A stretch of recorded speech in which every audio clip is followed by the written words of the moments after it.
Both sides have done some bad shit. Both sides have some bad fucking eggs, and both sides need to be able to take accountability for that shit. And there's no conversation if you can't start that conversation by taking accountability for whatever bad shit your side has done or is doing, right? There's no fucking conversation. If you're sitting out here acting like your side is the end all be all, 100% innocent, 100% victim, whatever the fuck, you're disingenuous from the get go. That's a fact, right? Israel's done some fucked up shit to Palestine, and Palestinians have done some fucked up shit to Israelis. That's a fact, right? No two ways about it. Now, in regards to this particular situation, I completely understand that this is war, right? And in war, bad shit happens. People die. It just is what it is. It's war. But at the same time, the one thing that's still fucking with my head right now, since yesterday, by the way, is the fact that the former Israeli PM came out to talk about Khan Yunis. I didn't even know what the fuck a Khan Yunis was before yesterday, by the way, and to suggest that this is really Hamas's headquarters. And I'm like, dude, so what the fuck have we been talking about for the past 2, 3, 4 weeks about Al Shifa being Hamas headquarters? So like it's kind of fucking my head up a little bit. I'm like, dude, like this is the first time I've heard the fucking those two words, Khan and Eunice. I haven't heard about it this entire war. Not at all. Like it's always been fucking, Al Shifa. That's been a goddamn. I mean, like shit. So for the former Israeli PM to come out talk about Khan Yunis being a Hamas headquarters, okay, and talking about he's known this all along. He said, if you asked me 2 weeks ago, I would have told you that. And Khan Yunis being in the south, and Netanyahu having said that they're going to exterminate the fuck out of Hamas, that suggests to me that Israel is going to move south. The IDF will move south. Now, the next thing that pops in my head is, dude, what about all those innocent civilians, man? All those people that had to walk from north to south, the old women, the old man. I mean, remember that video that I posted with the old woman carrying two babies? It wasn't even like a stroller. She couldn't even afford a stroller. She was dragging them on something on the floor, walking from north to south.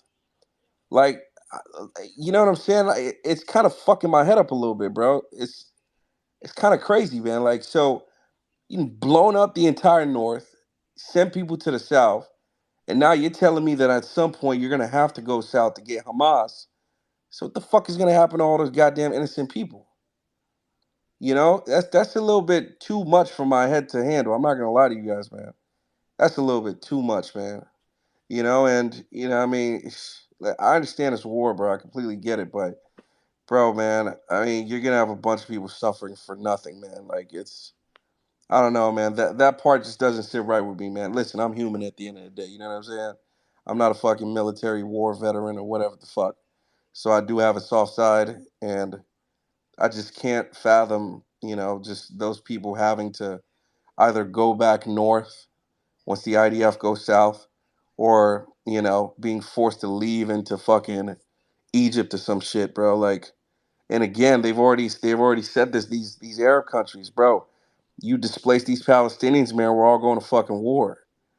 The last thing I want in my life right now is no goddamn war. You know what I'm saying?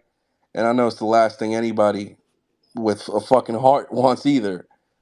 So anyways, just trying to get you guys up to speed, and start the conversation. So welcome to the space, guys. We just started. If you want to jump in, definitely hit the request button. I'll pull you up to the stage. And if you don't mind doing me a favor, retweeting the space, I'll definitely appreciate that. Shout out to the 170 of you guys that jumped in within the first 10 minutes of the space opening. Really appreciate that as well. But that being said, let's go to Omar. Omar, let's talk about it, brother.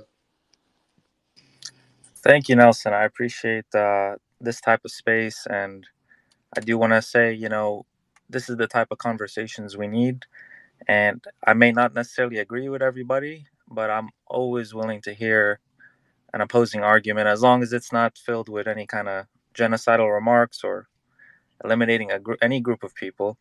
I think it's always important that we test our own beliefs and make sure that we are secure with what we believe in and what we think is right. Just a little bit about me. I'm Lebanese American, so you could say, I'm not totally impartial on the subject, but I do believe I am in terms of how I look at it objectively. I've been following this since 2006. Long before October 7th, 2006, there was a war in Lebanon. It affected my country, my people, my family, and yeah, I've been wanting to see some sort of compromise in terms of peace in the Middle East, and it doesn't seem like we're any closer than we were back then. And I just want to start by saying, what we're seeing in Gaza, right? It's not in a vacuum, right? This has been brewing for some time. I mean, the Palestinians, unfortunately, have never felt like they had a reasonable declaration from the Israeli side for peace, and I can understand that. But at the same time, if I was Israeli, if I put myself in their shoes, I would be upset with my own government, and I know a lot of them are.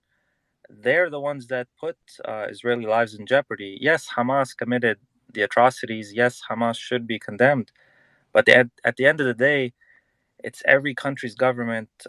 It's their country's government's responsibility to ensure their citizens are protected. And I would have a lot of questions for this leadership and the genocidal remarks that they have said towards the Palestinians. And the point I'm trying to make here is we need to hold these leaderships accountable, both Hamas and the Netanyahu regime.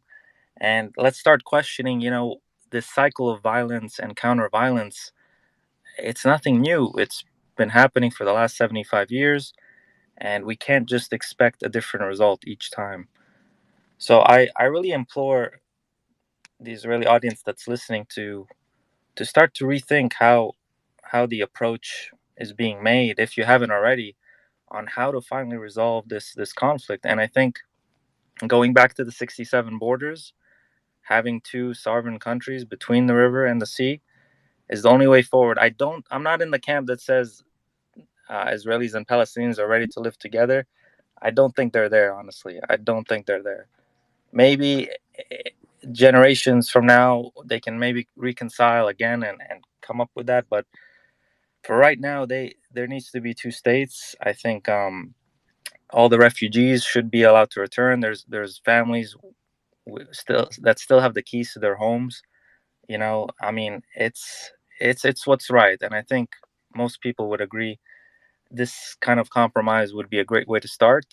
They can sort out the details later on in terms of land swaps, who controls Jerusalem and Al-Aqsa, but it's time that they a final compromise is reached, and I think so far the leadership has failed both the Palestinians and the Israelis.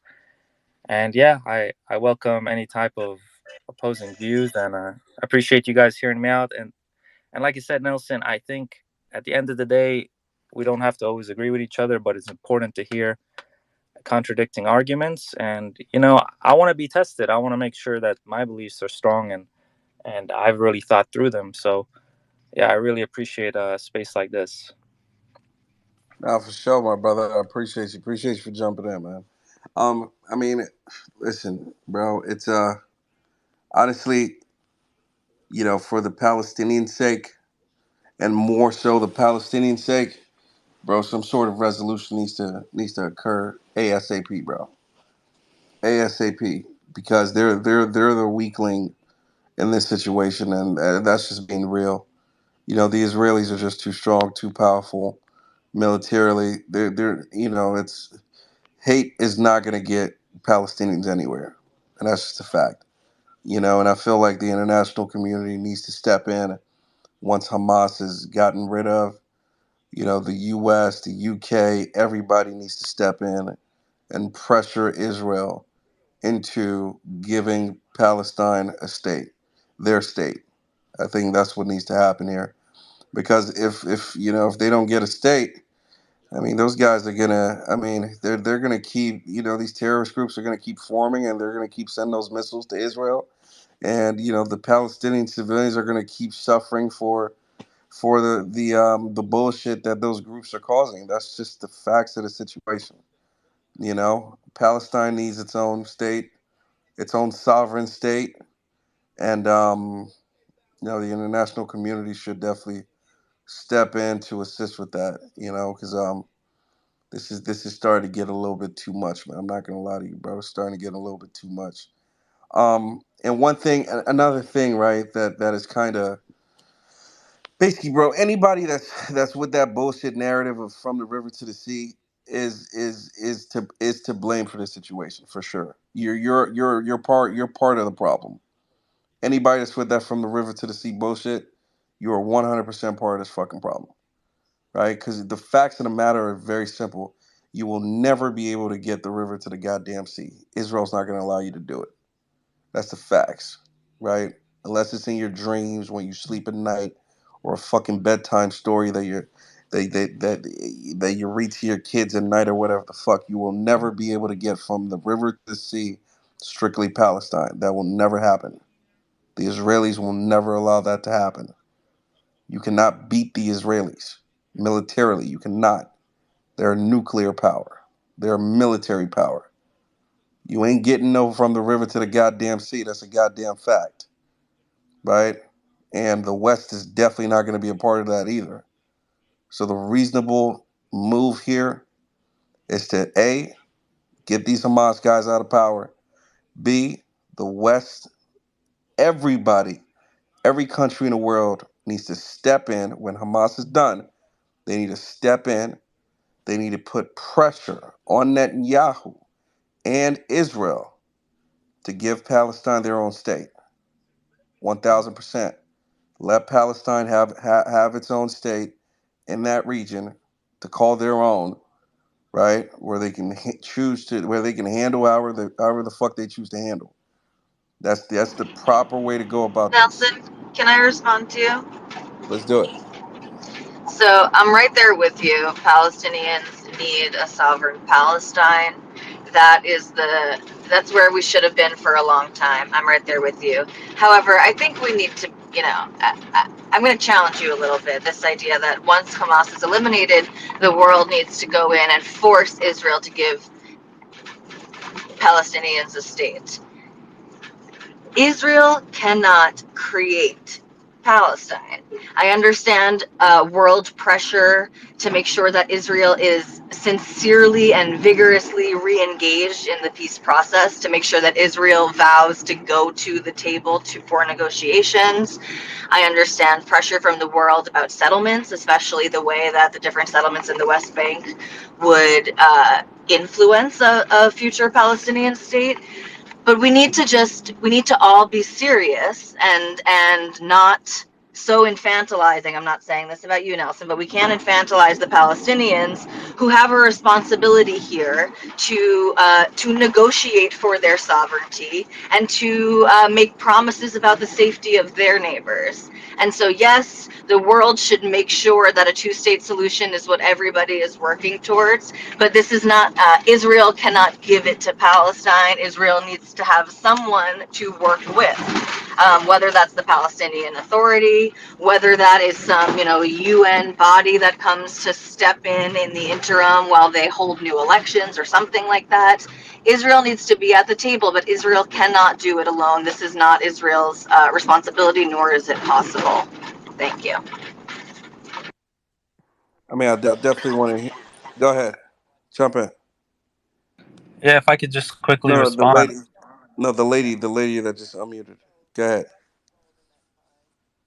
Go ahead. Chai.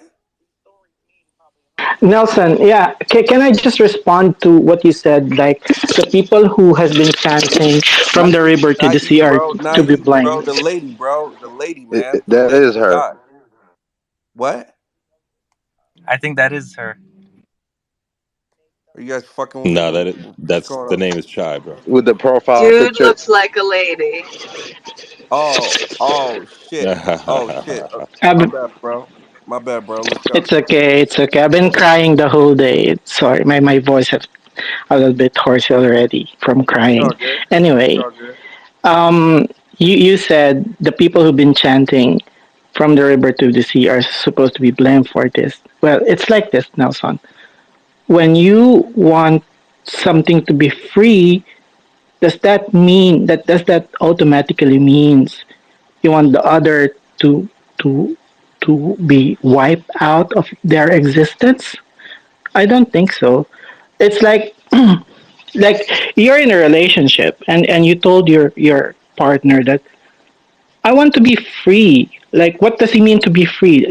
He wants to be able to have his own time, go with his friend, do whatever he wants to do, um, choose whatever he wants to wear, something like that. And then your partner would say, "Oh, you want to kill me, or you want to divorce me, or you want to get rid of me." You said something, and your partner means another thing. When some people said, "I want to be free," and someone would interpret that as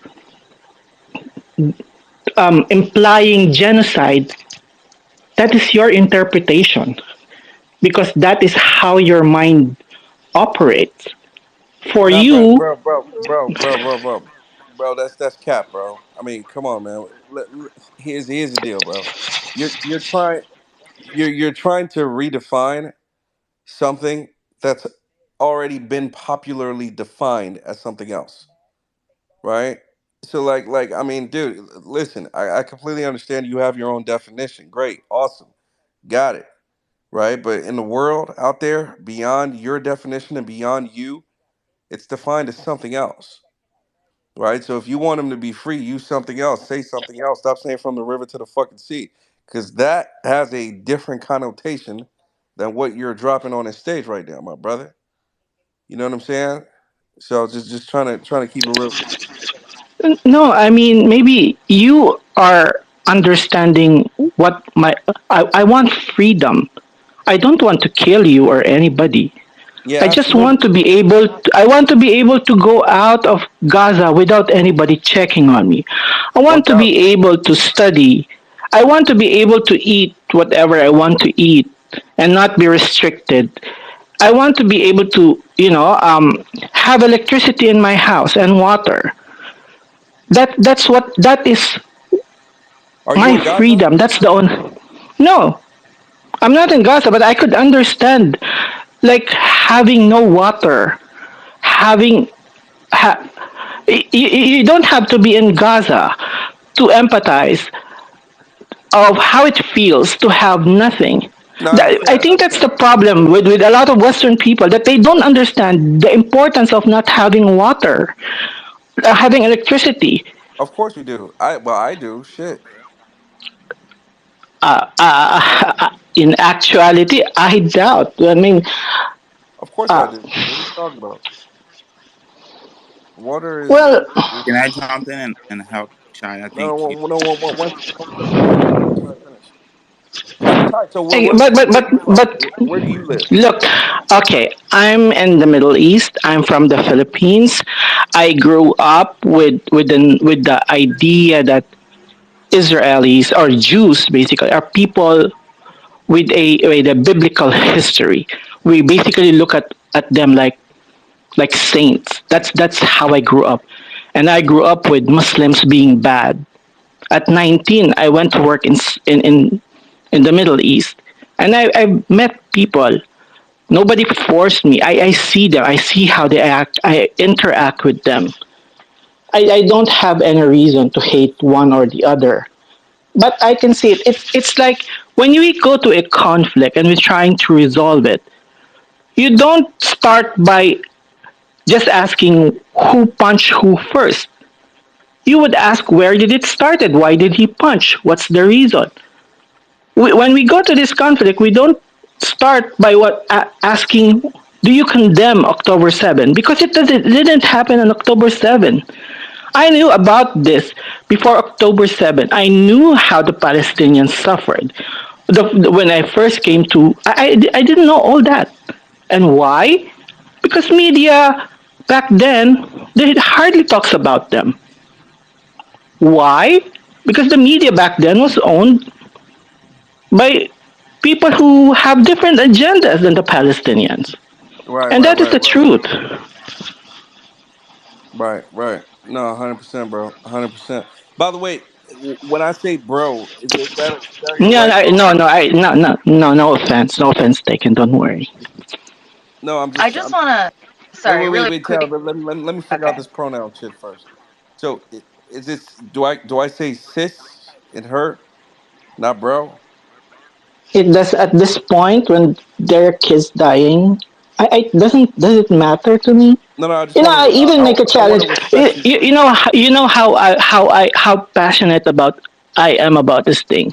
I'm a trans woman. I advocate for my gender identity was my prime goal all throughout my life. But even made a challenge that I said I am willing to give up my debate about gender and not talk about it for the rest of my life. If that means saving even just one child, I say if the government of Israel could assure me that one child would not be harmed, would not be bombed, and for that I would not talk about my gender identity for the rest of my life, then I would gladly do it publicly. But I That's don't know cap, what bro. happened to us as That's cap. as a human. I don't know what happened to us. That's cap, though. Come on, man. Stop capping, bro. Stop. Okay, that's cap. All right. So, here's guys. Listen, man. I'm very blunt when I speak, man. Like I'm just, I don't do the fucking. I don't cut. I don't cuddle people, right? I just keep it real with you. That's cap. You're not doing that. Number one. Okay. Just being mad, fucking whatever for the audience in here, which is awesome. Great. But here's the deal. At the end of the day, I want freedom for the Palestinians. I just don't want freedom at the expense of the Israelis, right? So that from the river to the sea bullshit, thrown in the fucking trash. There's no one land called Palestine from the river to the sea. That's never gonna fucking happen. Okay. Now again, what I want two states. I want a separate state for the Israelis. I want a separate state for the Palestinians. And I want the Palestinians to be able to operate their state however they choose to do so. On top of that, I want the Israelis to rebuild fucking Gaza for the Palestinians. Because they blew that motherfucker the fuck up and we still aren't even done with the war. So they got to rebuild that for sure, right? Either they rebuild it or everybody chip in. US, UK, everybody. We've already sent fucking Ukraine billions of dollars. We can afford to send some more billions to Palestine to fix that place up, right? So, but I'm gonna be real with you, man. In Palestine, you guys need to. I mean, Palestinians, you gotta get up and you gotta rise up for yourselves, man. You gotta help yourselves out here for real. Look at the video at the top of the space right now. That's the Hamas leader basically telling Palestinians that hey, self-sacrifice is great. Be a martyr for Palestinian liberation. They said in Afghanistan, X million people died fighting the invaders. Vietnam, 3.5 million people died fighting the Americans. He said in war, you have martyrs. This dude's literally telling people to go fucking fight Israel and lose their fucking lives for Palestinian fucking liberation. Like, have you lost your motherfucking mind? What the fuck?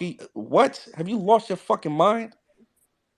He's literally telling people to go kill themselves while he's hanging out in Qatar at the fucking Four Seasons, blowing thousands of dollars a fucking night, chilling, comfortable. You know what I'm saying? Yeah, Got room service going Nelson, on. he's worth Like he got $5 billion. It's not like this comfortable. real shit, bro. Like this dude's got a yacht. This dude's fucking living life, chilling, and he's telling Palestinians to go kill themselves for the liberation or whatever the fuck they call it. Like, you listen, Palestinians, you guys need to y'all need to help yourselves at this point. Grab some motherfucking guns, and I'm pretty sure most of y'all know where Hamas hide out. For sure. There's no way in hell you don't know where the fuck these motherfuckers are. Right? Grab some fucking AKs, right? or call the U.S. up and we'll send you some goddamn M16s. Okay, coordinate with the U.S. and fucking Israelis. Destroy those Hamas motherfuckers once and for fucking all. Okay, once that's done, and that'll probably happen much faster than a million people fucking dying. By the way, right? By the way, once that's done, guess what? Netanyahu saying that they're gonna remain in Gaza indefinitely, all that bullshit. I don't think that's gonna fly. Not at all. It's probably not gonna fly at all. Fuck that. I wouldn't even stand for that shit. I don't think the U.S. would stand for that. I don't think most countries in the world would stand for that shit. You are not occupying fucking Gaza, right? The right thing to do once Hamas is gone is to, hey, let's come to the table. Let's get to the drawing board. Let's give Palestinians their own state. 1000%. And again, Tally was probably right that this has to be done in coordination with a number of, countries, et cetera, et cetera. But that needs to be the next step after Hamas is gone. The Palestinians deserve their state. Give them their state, right? Everybody chip in to rebuild Gaza, okay? Let them democratically elect whoever the hell they want to democratically elect and put an end to this stupid fucking war. That's it. That's it. Nelson, can I jump in about the money to rebuild? Yeah, let's do it. The money, listen, they get a ton of money already, and it's used for junk, right? Guns and stupid tunnels. The Qataris, forget the Qataris, the Saudi Arabians, the UAE, they've all said they'd help rebuild it. Israel's not legally obliged to rebuild it in their argument because they're not the aggressor. Hamas was, right? But it doesn't matter. They're gonna have their engineers. They'll help them out. The money is there. There is a will. And the Israelis, look, I don't care what a couple of oddballs in the Israeli Knesset or parliament say, because who cares? But they've said, the government have themselves said, we want the Palestinian Authority in the West Bank to take back the control, which they had. Technically, they were still the leaders, they just were pushed out by Hamas or pushed off of buildings by Hamas.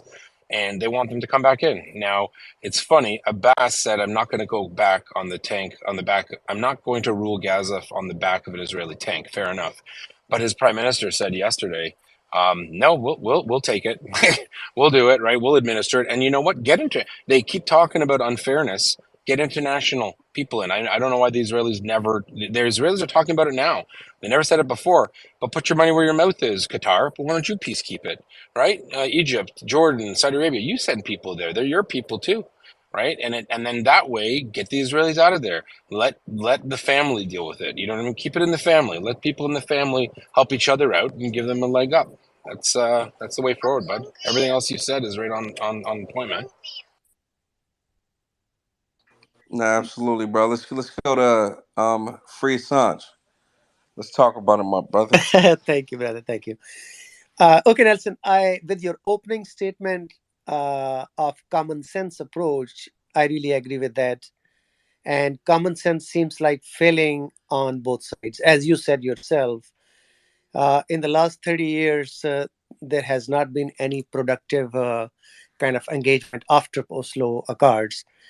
And obviously, Hamas doing this thing is not common sense either, because the result is quite evident. I mean, anybody could predict that if you do strike this kind of way, then retaliation would be also improportional.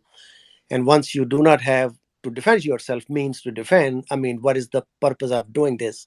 So this cycle of violence obviously does not make any sense, no doubt. But today, Nelson, today's news is just 10, rather, some 30 minutes ago, Reuters has reported that south side, see, once they are saying from north to go evacuate towards south. In south, they have bombed 47 people dead in south. And in North Gaza, they have bombed the United Nations school where UN is saying dozens are dead. So over 100 people are, 150 people are dead in the last airstrikes, both north and south. And again, going back to common sense, where is the common sense? Once you say to people, go to south, and they are in south and you are bombing them in south. So see, thing is, Benjamin Netanyahu and Hamas, They both do not belong in the column of common sense. And unless you have people on both sides who really understand that we have to stay here, we are the people of this land, no matter how many differences or wars or fights we have, eventually we have to settle down and come to some understanding and a peaceful solution. That would require common sense approach, like Jizak Rabin did from Israeli side. That kind of leadership really, who understands and recognizes other people's right to live. This is really needed common sense approach again, Nelson. But I don't know, in presence of Benjamin Netanyahu or anybody after him like him, or Hamas or anybody after Hamas like them, this thing is not coming to really common sense solution. And my worry is, since I live in that area, not from there really, obviously, I'm from Pakistan, but I see this conflict as regional. Because once you involve Hezbollah and Iran and Syria, this is going to definitely go to a nuclear strike. Absolutely. I have no doubt in my mind. And once that goes, entire region. No, bro. No, nobody's doing no goddamn nuclear strike, bro. Come on, But bro. if That's Iran not gets happening. involved, Nelson, I'm telling you, Israel is going to strike a nuclear, because Iran No, has well, massive stockpile of ballistic missiles, and if they launch 500, 1,000, 2,000 ballistic missiles, there will be no Israel, because that's a massive, massive strike. So they have to have go nuclear to counter that, and that would put entire region into really total destruction and chaos. And I'm really seeing in that perspective, and I don't want that anybody ending up in that. I mean, already destruction is too much.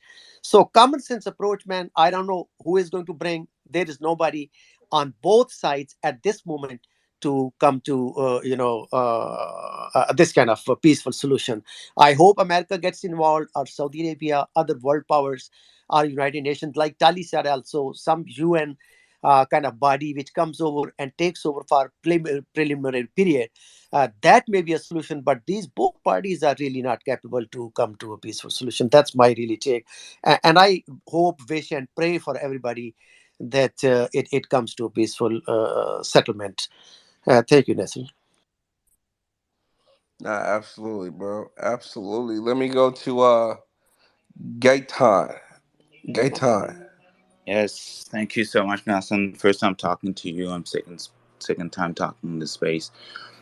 I want to go back to what you were saying. You were talking about trying to be in the middle, and I understand, and I also want to commend you for hosting this space and trying to bring all the voices on the table.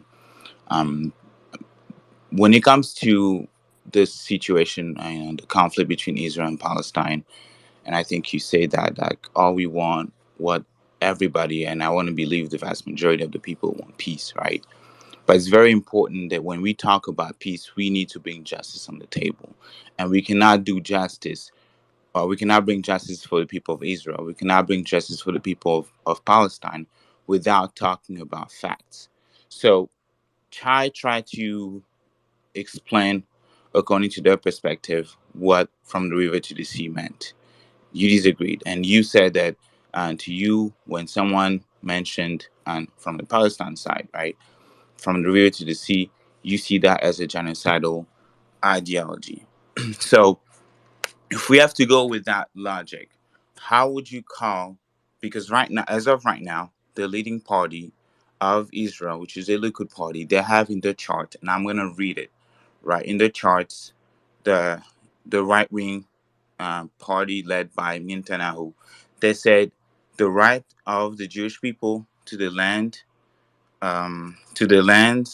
of Israel is eternal and is indisputable and is linked with the right to security and peace. Therefore, Judea, Samaria will not be handed to any foreign administration. Between the sea and the Jordan, there will only be Israeli sovereignty.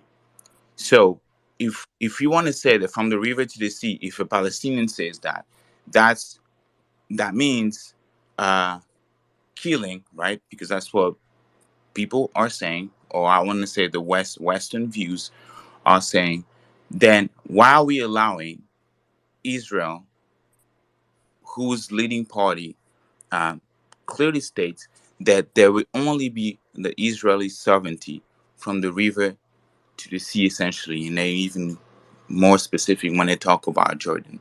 Why would it not be okay for the Palestinian to do it, and then it will be okay for Israel to say that? That's the first point that we need to keep in mind, and people are more than welcome to come here and talk.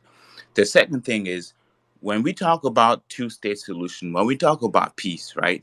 And then again, this solution, this issue did not start on October 7th. A really horrible thing happened. Hamas crossed the border of the fence, and they killed civilians. They killed people in military. That's horrible. We condemn it. That's horrible. But when we talk about solutions, when we talk about uh, what could end this almost over 100 years of conflict, right? There is an issue personally that I see when out of all those the nations that um, recognize Palestine as a sovereign country, as a sovereign nation, right? 193 nations, 138 agreed to recognize, except like just 138 agreed, and among those who disagreed, who did not recognize Palestine as a nation, you find, obviously, of course, Canada, United States, and Israel as well, right? The neighbors right next door. And we also need to be really careful when we talk about Palestine to not conflate Hamas and Palestinians. So these are the points that I wanted to put out like on the table. You know, it's facts, it's justice, and that's these are the points that I want to put out there for us to discuss. Thank you. And I jump in about the first point he made just to correct him. Let's do it. Let's do it. Yeah. So important to notice that you're a little outdated with your Likud charter. So Likud was started in the mid '70s, and in response to the Palestinian claim out from a river to the sea, they said it the other way around. I don't know the year, but I know they've rescinded that. So it doesn't really matter. They're not Israel's leading party, Gaitan. The Likud, like Labor, like other centrist parties, not that Likud is centrist, but other parties that are centrist never get more than 35% of the of the electorate. They have a rep by pop system. So the only way to really put it in perspective is at the height of the peace deal, something like 80 to 90% of Israelis supported a two-state solution as proposed during Oslo by Rabin, who was a Labor prime minister. So the proof is in the pudding. The Israelis are more than happy, or at least we're, I don't know what polls show today, but we're more than happy to have a two-state solution. So contemplating or digging into Likud's foundation agreement from 45 years ago is a waste of time, and it's not worth discussing because it's not relevant anymore. So you have to look at what the people think and what's happened since then. So even though Netanyahu is one of the largest obstacles to peace, or the biggest obstacle to peace on the Israeli side, because he slow rolls everything and he's happy to see the problem fester. We could talk about that. Like that's a more relevant and interesting discussion. Sorry to poop on your first point. So the Israelis are for a two-state solution. The number has obviously dropped over the years to as low as 70%, but for the vast majority of Israelis are absolutely totally okay with a two-state solution, and they want it, right? They don't want to send. They'd rather not have their lives dominated for 3 years from 18 to 21, whereas their colleagues around the world go to school, they go to the army. It's not something they look forward to. Like, they do it. It's part of the national service. But trust me, they don't care for that. Your second point about recognition, I don't know if it was a statement or a question. There are plenty of countries that don't recognize the state of Palestine, and good or bad, it doesn't really matter. The Palestinians have to do what Nelson, I would suggest, said, and that is that if you want a state, you got to work for it, right? Like, when you have all your leadership living high on the hog there, Hamas alone, there are about four guys in Hamas that are worth almost 12 billion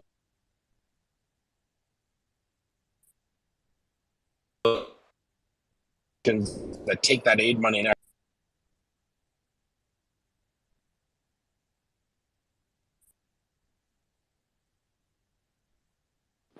Is You're it in the me? matrix, brother. You're in the matrix, man. We actually got to do start listening something to to you. make their people You're in happier. the matrix, Yehuda. You're in the matrix, bro. We got to come back to you. It's bad, super Can I bad. can I address some of the things that he said, which are clearly a lie? So 2 days ago, Sure. I mean, do you want to wait for him to get back first? yeah, go ahead, Let's sorry. let's do that. Yeah, I'm back. Let's wait for him. Can you hear me? Yeah, you're Yeah. good.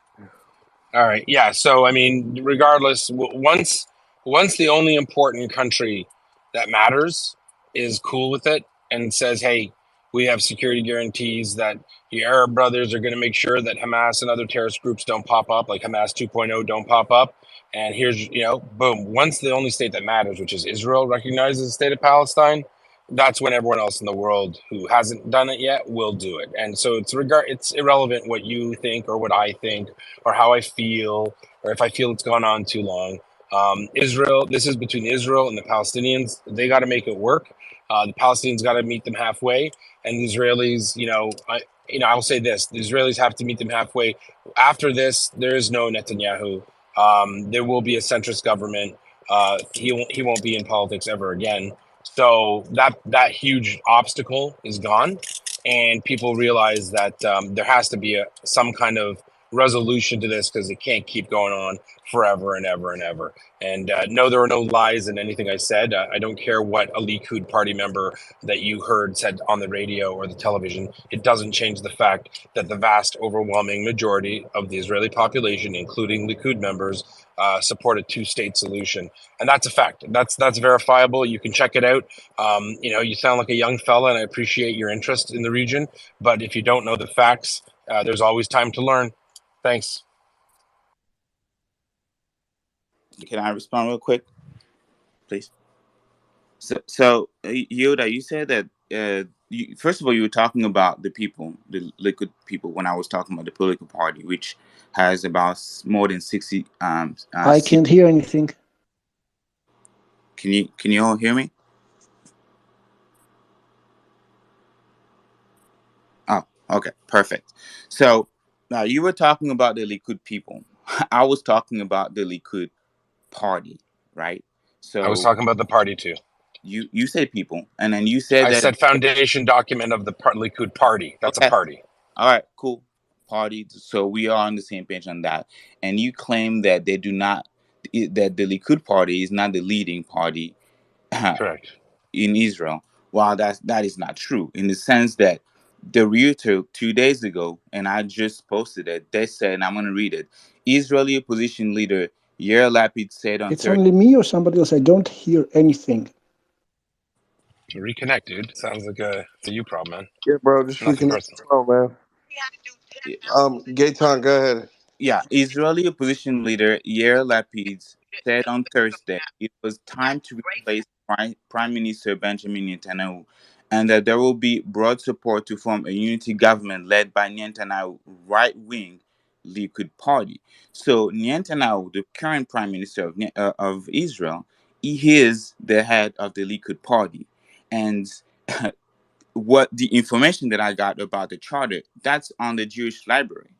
So, if you Yeah, really it's wanna come historical. It and means it's deconstruct, if you want to come and deconstruct what I'm saying, I would like you to bring evidence, because I can start posting the charts and whatever you want to say, because this is not a debate of emotions. Because when we bring emotions into this conflict, into this Oh, please conversation, don't lecture me. I'm not emotional. I'm just no, calling no, you on. no, Yeah. we're talking, Yeah. we're talking. So if you want to deconstruct my argument, bring evidence. That's all I'm asking. Thank you. All right. So just to go back again to correct you, you said the word 60, and you're about to screw up. You were almost going to say there are 60 seats, I suspect. I said For those more than 60 seats in the parliament. You're not are listening. Likud, are Likud. Are held by the right wing party, which is Okay. led the No, wrong. coalition which It's is led coalition. by Niente. Yeah. That's what I just said. Yeah. So stop for a second. So there are 120 seats in the Israeli Knesset. You need 61 to form a government. So Netanyahu is the head of the Likud party. I think they've got 33 seats this time around. When I said you made a comment about how you intimated there could be no peace with Netanyahu because the Likud says this and this, and I was demonstrating to you that the Likud party only ever gets about 35 seats in parliament. That's 35 out of 120. That's far from being, a dominant party in Israeli politics. That's number one. Number two, yes, he has formed a coalition in some cases with absolute lunatics and convicted criminals. He's done that only because no one else will join with him because he wants to pass a law that will make him immune from prosecution and jail. So he's kind of a crook, right? Financial thieving around. So the fact that he leads a coalition, it easily could go the other way. In fact, in Israel's history, there have been a time where the largest dominant party could not form a coalition. So the second largest was asked to form a coalition after, I think it's 30 days. Bottom line is, it doesn't really matter what the Likud charter said 48 years ago. You're really harping on it. I'm very proud of you that you were able to Google it and find it in the Jewish Virtual Library. I'm not sure what you've demonstrated. I just said to you that it's changed. I don't have the date. I can get it for you later. But they've changed their charter, and their policies have clearly accepted and reflected a two-state solution. So the comment, this little jab, the gotcha moment, isn't the gotcha moment that you think it was, I suspect. And trust me, I'm not anywhere near. If you want to know emotional, you can ask Nelson what emotional for me sounds like. This is about as cold and somber as you're going to get, buddy. Who's leading the Likud party? Just one question. Who's leading the Likud party? We know it's Benjamin Netanyahu. Thank you. Just call him BB. Okay. Thank you. Yeah. All right. Well, we've definitely confirmed that the leader of the Likud party is Netanyahu. Nothing else agreed. Fair enough. Progress of a kind, Nelson. Which one of the ministers called to nuke an entire Gaza, the entire Gaza. One of his ministers says, "Let's just nuke." Yes, and he was fired, and he was a lunatic, and he He should be was in jail. He got not suspended. fired. Yeah, he's fired. Not fired, suspended. It's different. Thank you. He can't fire him because he's a member of parliament, but he's been fired from his job. He's not going back to it.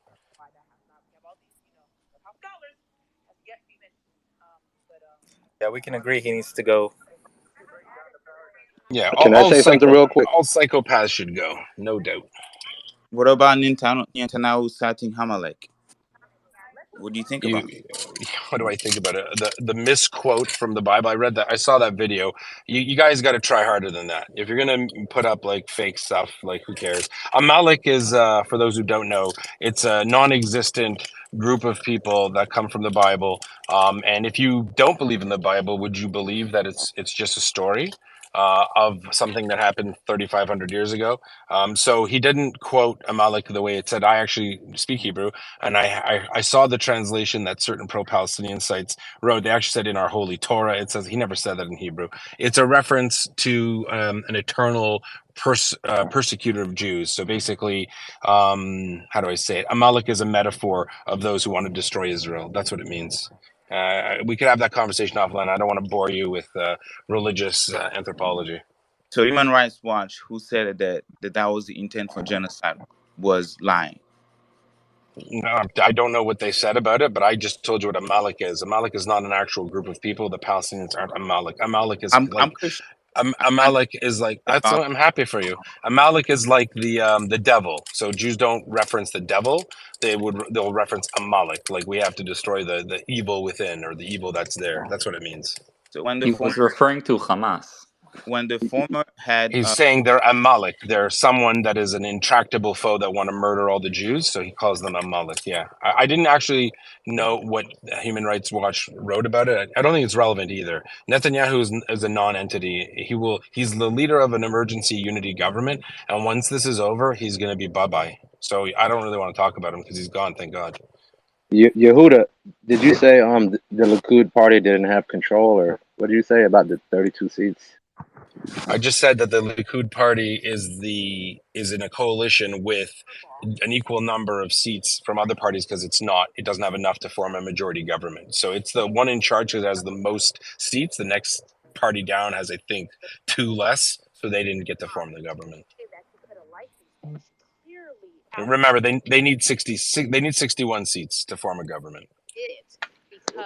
Well, I'm saying they have 32 seats, and The next closest is 24, the Yair Lapid party. I'm not sure what you mean. Okay, I stand corrected. They're very small. So if you need 61 and you got 32, it means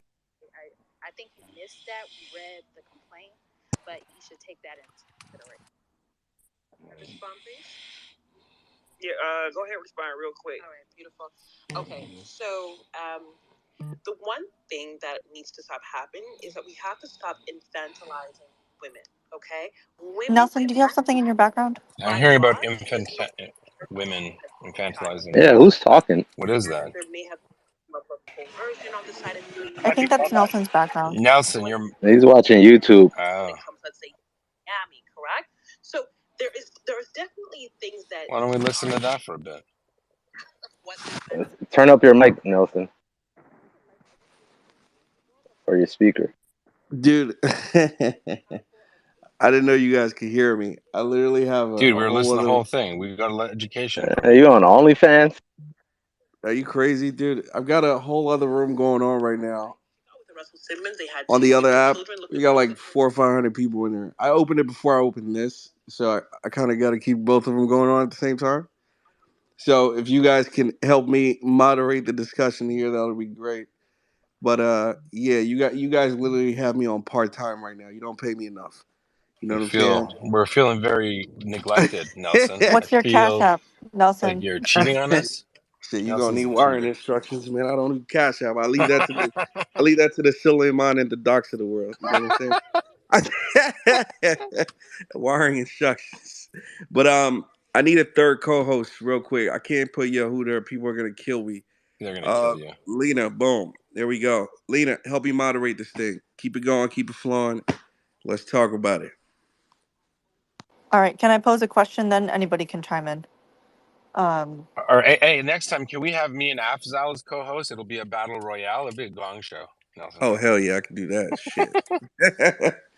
Go ahead, Lena. Let's go. All right, I'll just pose a question just to get the conversation rolling. I know that Yehuda said that there was, a majority of, the Israelis that support a two-state solution. I just posted in the threads a more recent poll that said that 32% believe that independent Palestine can coexist peacefully. And I know that's not necessarily like the same metric, or exactly how accurate that might be. I mean, but it is from like a research center. But the question poses: is it a two-state solution that's a sovereign state that they want to see coexist peacefully, or something? Would a different solution be more sufficient? For instance, one that is kind of similar to the states, where you have more minor states that have to be balanced by a federal government, for instance. So that's question one. And two, I just wanted to apologize yesterday because I was a little bit heated. I had some family issues going on yesterday, and so I may have gotten a bit emotional. And I know that there's not a lot of space for that, but just apologies in advance. And if anybody wants to jump in. Yeah, I don't think you were heated or emotional, so I hope if it makes it any difference that you were great. I could disagree with you, and I think you're wrong, but I mean, we should all be able to disagree without being upset. Sometimes I like to get going a bit. Nelson likes to trigger me. He's found that spot, and he likes to just needle away at it, and that's I fine. think he found all of our spots, to be honest with you, dude. Well, That's my job. it's his job. I tell him what it is. I go, you really want to get me going? Do this. He's like, I'm doing it. He doesn't care. He's like, light this stuff on fire. Look, no, listen, two states got to be a two state. There are concerns about demilitarization, and Israel has said that they would provide all security for, like, if anyone ever attacked Palestine, Israel would step up, but I don't think that would ever happen, and it has to be a two-state solution. My biggest fear, as someone who supports Israel's right to exist, I certainly don't support the previous government, the unity government, sure, but not the previous government, was if they continue to be jerks and weirdos for Lewis, your mic's hot, for too long. I was worried. Hey, Lewis, you're brushing your hair or something. All right. My biggest fear from the Israeli side would be if things didn't happen, if people did not see those peace dividends, that the numbers of and percentage of support for a Palestinian state would drop. That would be my biggest fear, and I think that was always Hamas's greatest goal: make it so that the Israelis don't want peace. And thank God that hasn't gotten there.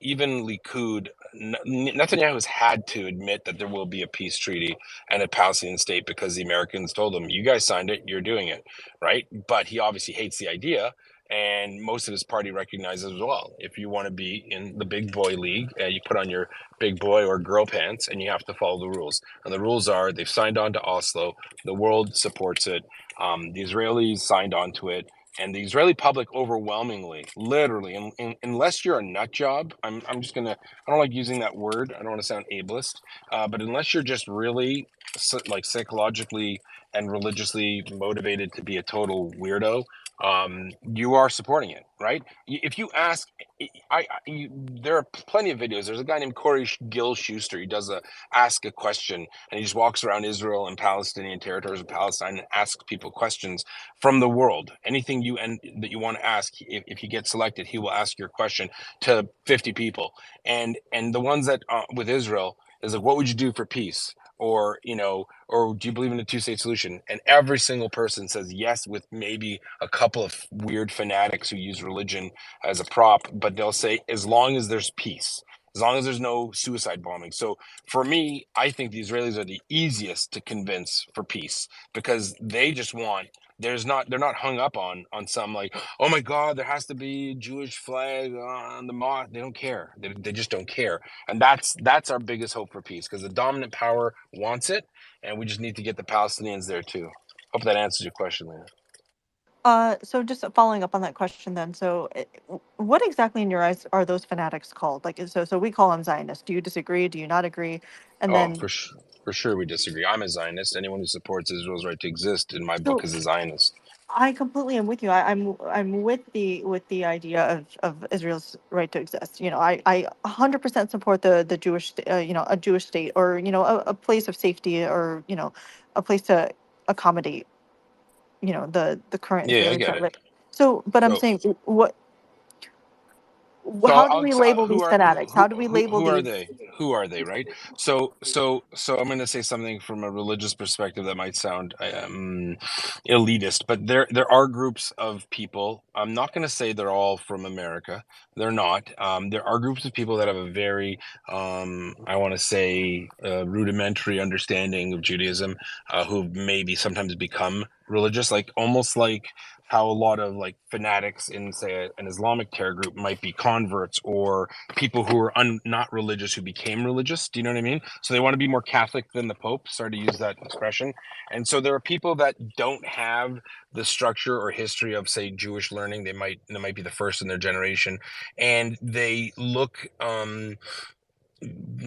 I guess perhaps at biblical texts and say, well, 3,200 years ago, or this king Hezekiah, or whatever, there was a Jewish kingdom here, and we should have this land. And they're not overly religious, but they adopt the mantra of it. Like they adopt the mantle of religiosity, and usually I would say honestly, I met some, and I'm not trying to be mean, but I think a lot of them are crazy, and in the sense that they'll be like, I love the land so much, I'm gonna go live on a hilltop overlooking somewhere, and I'm just gonna live in a trailer with no water, no electricity, because I'm one with the earth, almost like violent hippies. It's hard to explain. They're strange, right? Why would you want to live there with kids? What are you, crazy? You want your kids to live in this mess? And they dress it up, and this is the biblical land of Israel. Okay, granted it is, but we also didn't live there for 2,000 years, and we lived, well, not no one, but the majority of Jews did not live there because we were kicked out, obviously, by the Romans. We didn't live there for 2,000 years. We've developed a culture and a history that doesn't say this. So if they want to get religious, they'll say, yes, but when the Messiah comes, there will be a Jewish kingdom here, and he'll be a king. Great. So you know what? Most religious Jews, or those that come from a religious background that understands this, they'll just say, and when the Messiah comes, we'll figure it out. So in other words, why are we waiting? Why are we creating problems and saying something has to happen because there's an eschatological belief in the Jewish religion that the Messiah will come and there will be a third temple on the Temple Mount. The Jewish belief, which was before the Muslims built a mosque there, is that the third temple was already built. It's in heaven and it's going to go flying down. If you know Ezekiel and Isaiah, and it'll come down on chariots of fire, and the Messiah will rule from the temple in Jerusalem. Now, you might laugh at it, and some people might be like, wow, that's crazy. So religious Jews believe that, but there's no forcing God. You can't force God to send the temple and create and send the Messiah. So it's a moot point. So the 99% of, I say 95% of Jews who call themselves religious are okay living in Israel under a secular government, are okay living in New York or Montreal or wherever. They don't have a problem with that because it doesn't interfere with their religious beliefs. There are this very small group of people, and sometimes we refer to them as knitted kippah people. So people that are wearing head coverings that are knitted, and they generally look kind of like bums. I hate to say it like that, or hippies, or they wear like baggy clothes. I don't know what you'd call them really. I just think it's weird. And they're not. Thank God they have no. They have political patrons, but they don't have political power. They have some strange ones like Ben Gvir and Smotrich who say I'm the representative of them. But the vast majority of Israelis from Jerusalem, Tel Aviv to Haifa will look at them and go, you guys are nuts, and don't you dare get us into a fight. So that's kind of how it works. And they're the ones that do these hilltop settlements. And I would say, if you want to know the truth, I can't tell people to calm down, but when they go to a hilltop, it's an abandoned hilltop. And have they harassed? Yes, regularly. Palestinians will harass them, and they'll harass them, possibly even first. It doesn't really matter who started it. Do they commit terror like Hamas is? Obviously not. These people they're not even allowed to have weapons. Now they are because of what happened. But I should say this: Likud has riled them up. Likud has used them. But I also want to say this: they can be uprooted. Right? Likud plays games and wants to scare Palestinians. A lot of these settlements that you hear listed in a lot of these human rights reports literally consist of like two wackadoodle families in a broken down trailer, like literally eating tuna from cans. So they get called settlers. Yeah, they need to go. If it's not their land, they have to go. Right, and they'll be uprooted, just like the Israelis did in the Sinai, just like they did in Gaza. They will pick up people and move for the sake of peace, and it's been proven time again. Hope that helps. This is the first time I agree with you, Yehuda. Good job. Yeah, I think just like how there's a demand that Palestinians remove Hamas, there should be an equal demand to remove the radical fanatics in the Israeli population as well. But you have to understand that there's no parity there. Hamas is an entire political movement elected. I'm not creating a false parity, but like, I'm just saying for like, let's say I'm an Israeli leader. For me, those guys are jokes. Those guys are cleared out in an afternoon. I could eradicate that. I could boom, you're done. Get in the truck, you're going. No, I'm staying. No, you're not. You're going. That's it. Like, so it's a much easier problem for the Israelis. The more intractable issue, unfortunately, is the Hamas guys. Yeah, and Why do you think that Now, wasn't done before? this is the normal version of Yehuda 1.0. Yeah, when triggered, that would be 2.0 version. You don't want to trigger me. Yeah. Poor All gay, right, poor so poor gay let's. tan. Poor gay tan thinks I'm looking for his agreement here. Someone's got to. I got to tell him what's going on here. All right, we got a couple hands up, so let's probably go to Tuesday, and then we'll go to John. Thank you, Lena. I apologize, but I think Yehuda is making it look simple than it is. When he's talking about the settlers in the West Bank, we're talking about over. Can anybody hear him? I'm talking, yes. I think some people can't hear you. You might have to cycle. Me or is a person who doesn't hear, who can't hear? I think the person I can hear you. Okay, so there are over 700,000 settlers, illegal settlers in the West Bank. The West Bank is supposed to be Palestinian territory. So when Israelis or pro-Israelis come and tell you, yes, we want a two-state solution, they don't address the topic, what about the settlements in the West Bank? Are they really, the way he just talked about the settlers, he made it sound as if they're just a few hundreds, they're, even the way he described them is very disturbing for me. These are established settlers. They are professionals. They have, you know, they have businesses in the settlements. They're running normal lives as if it's settlements, right? So they're working in the West Bank. They're not just unemployed settlers. They're building their lives on occupied Palestinian territory. So it's easy for people to say, yeah, two-state solution. But in the meantime, while they're just talking here, on the ground, they're building additional settlements. They're still harassing Palestinian villagers. They're still harassing Palestinians to leave additional land. The way he just talked about occupying a hilltop, he's talking about hilltops in the West Bank. Oh, these are just fanatics. They claim unoccupied hilltops, or no, so pay attention to what they're saying, and demand, ask the right questions. What's going to happen to over 700,000 illegal settlers in the West Bank? All Hold right, on, so let I'll me let answer me the finish my question. point. This is Well, hold on. why don't I unpack? Why don't I Yehuda, unpack I it? heard you. Let her land her plane. Let her land her plane. Let her land a plane, Yehuda. Okay, my second point is, they make it seem as if the religious radical Israelis are just a small group. They're not. There's an institute called the Temple Institute. It's once a year, or I think even every other few months, they go on the Temple Mount. They go where Al-Aqsa Masjid is. They go with Israeli flag, and they go and provoke. They trigger the Palestinians when they're attending. They're at their mosque. It's a whole. The police escort them. The Israeli government police escort them. So it's not just a fringe religious group.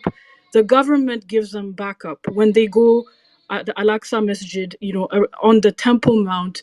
They allow them. They trigger them. And that's one of the points Hamas raised, from my understanding.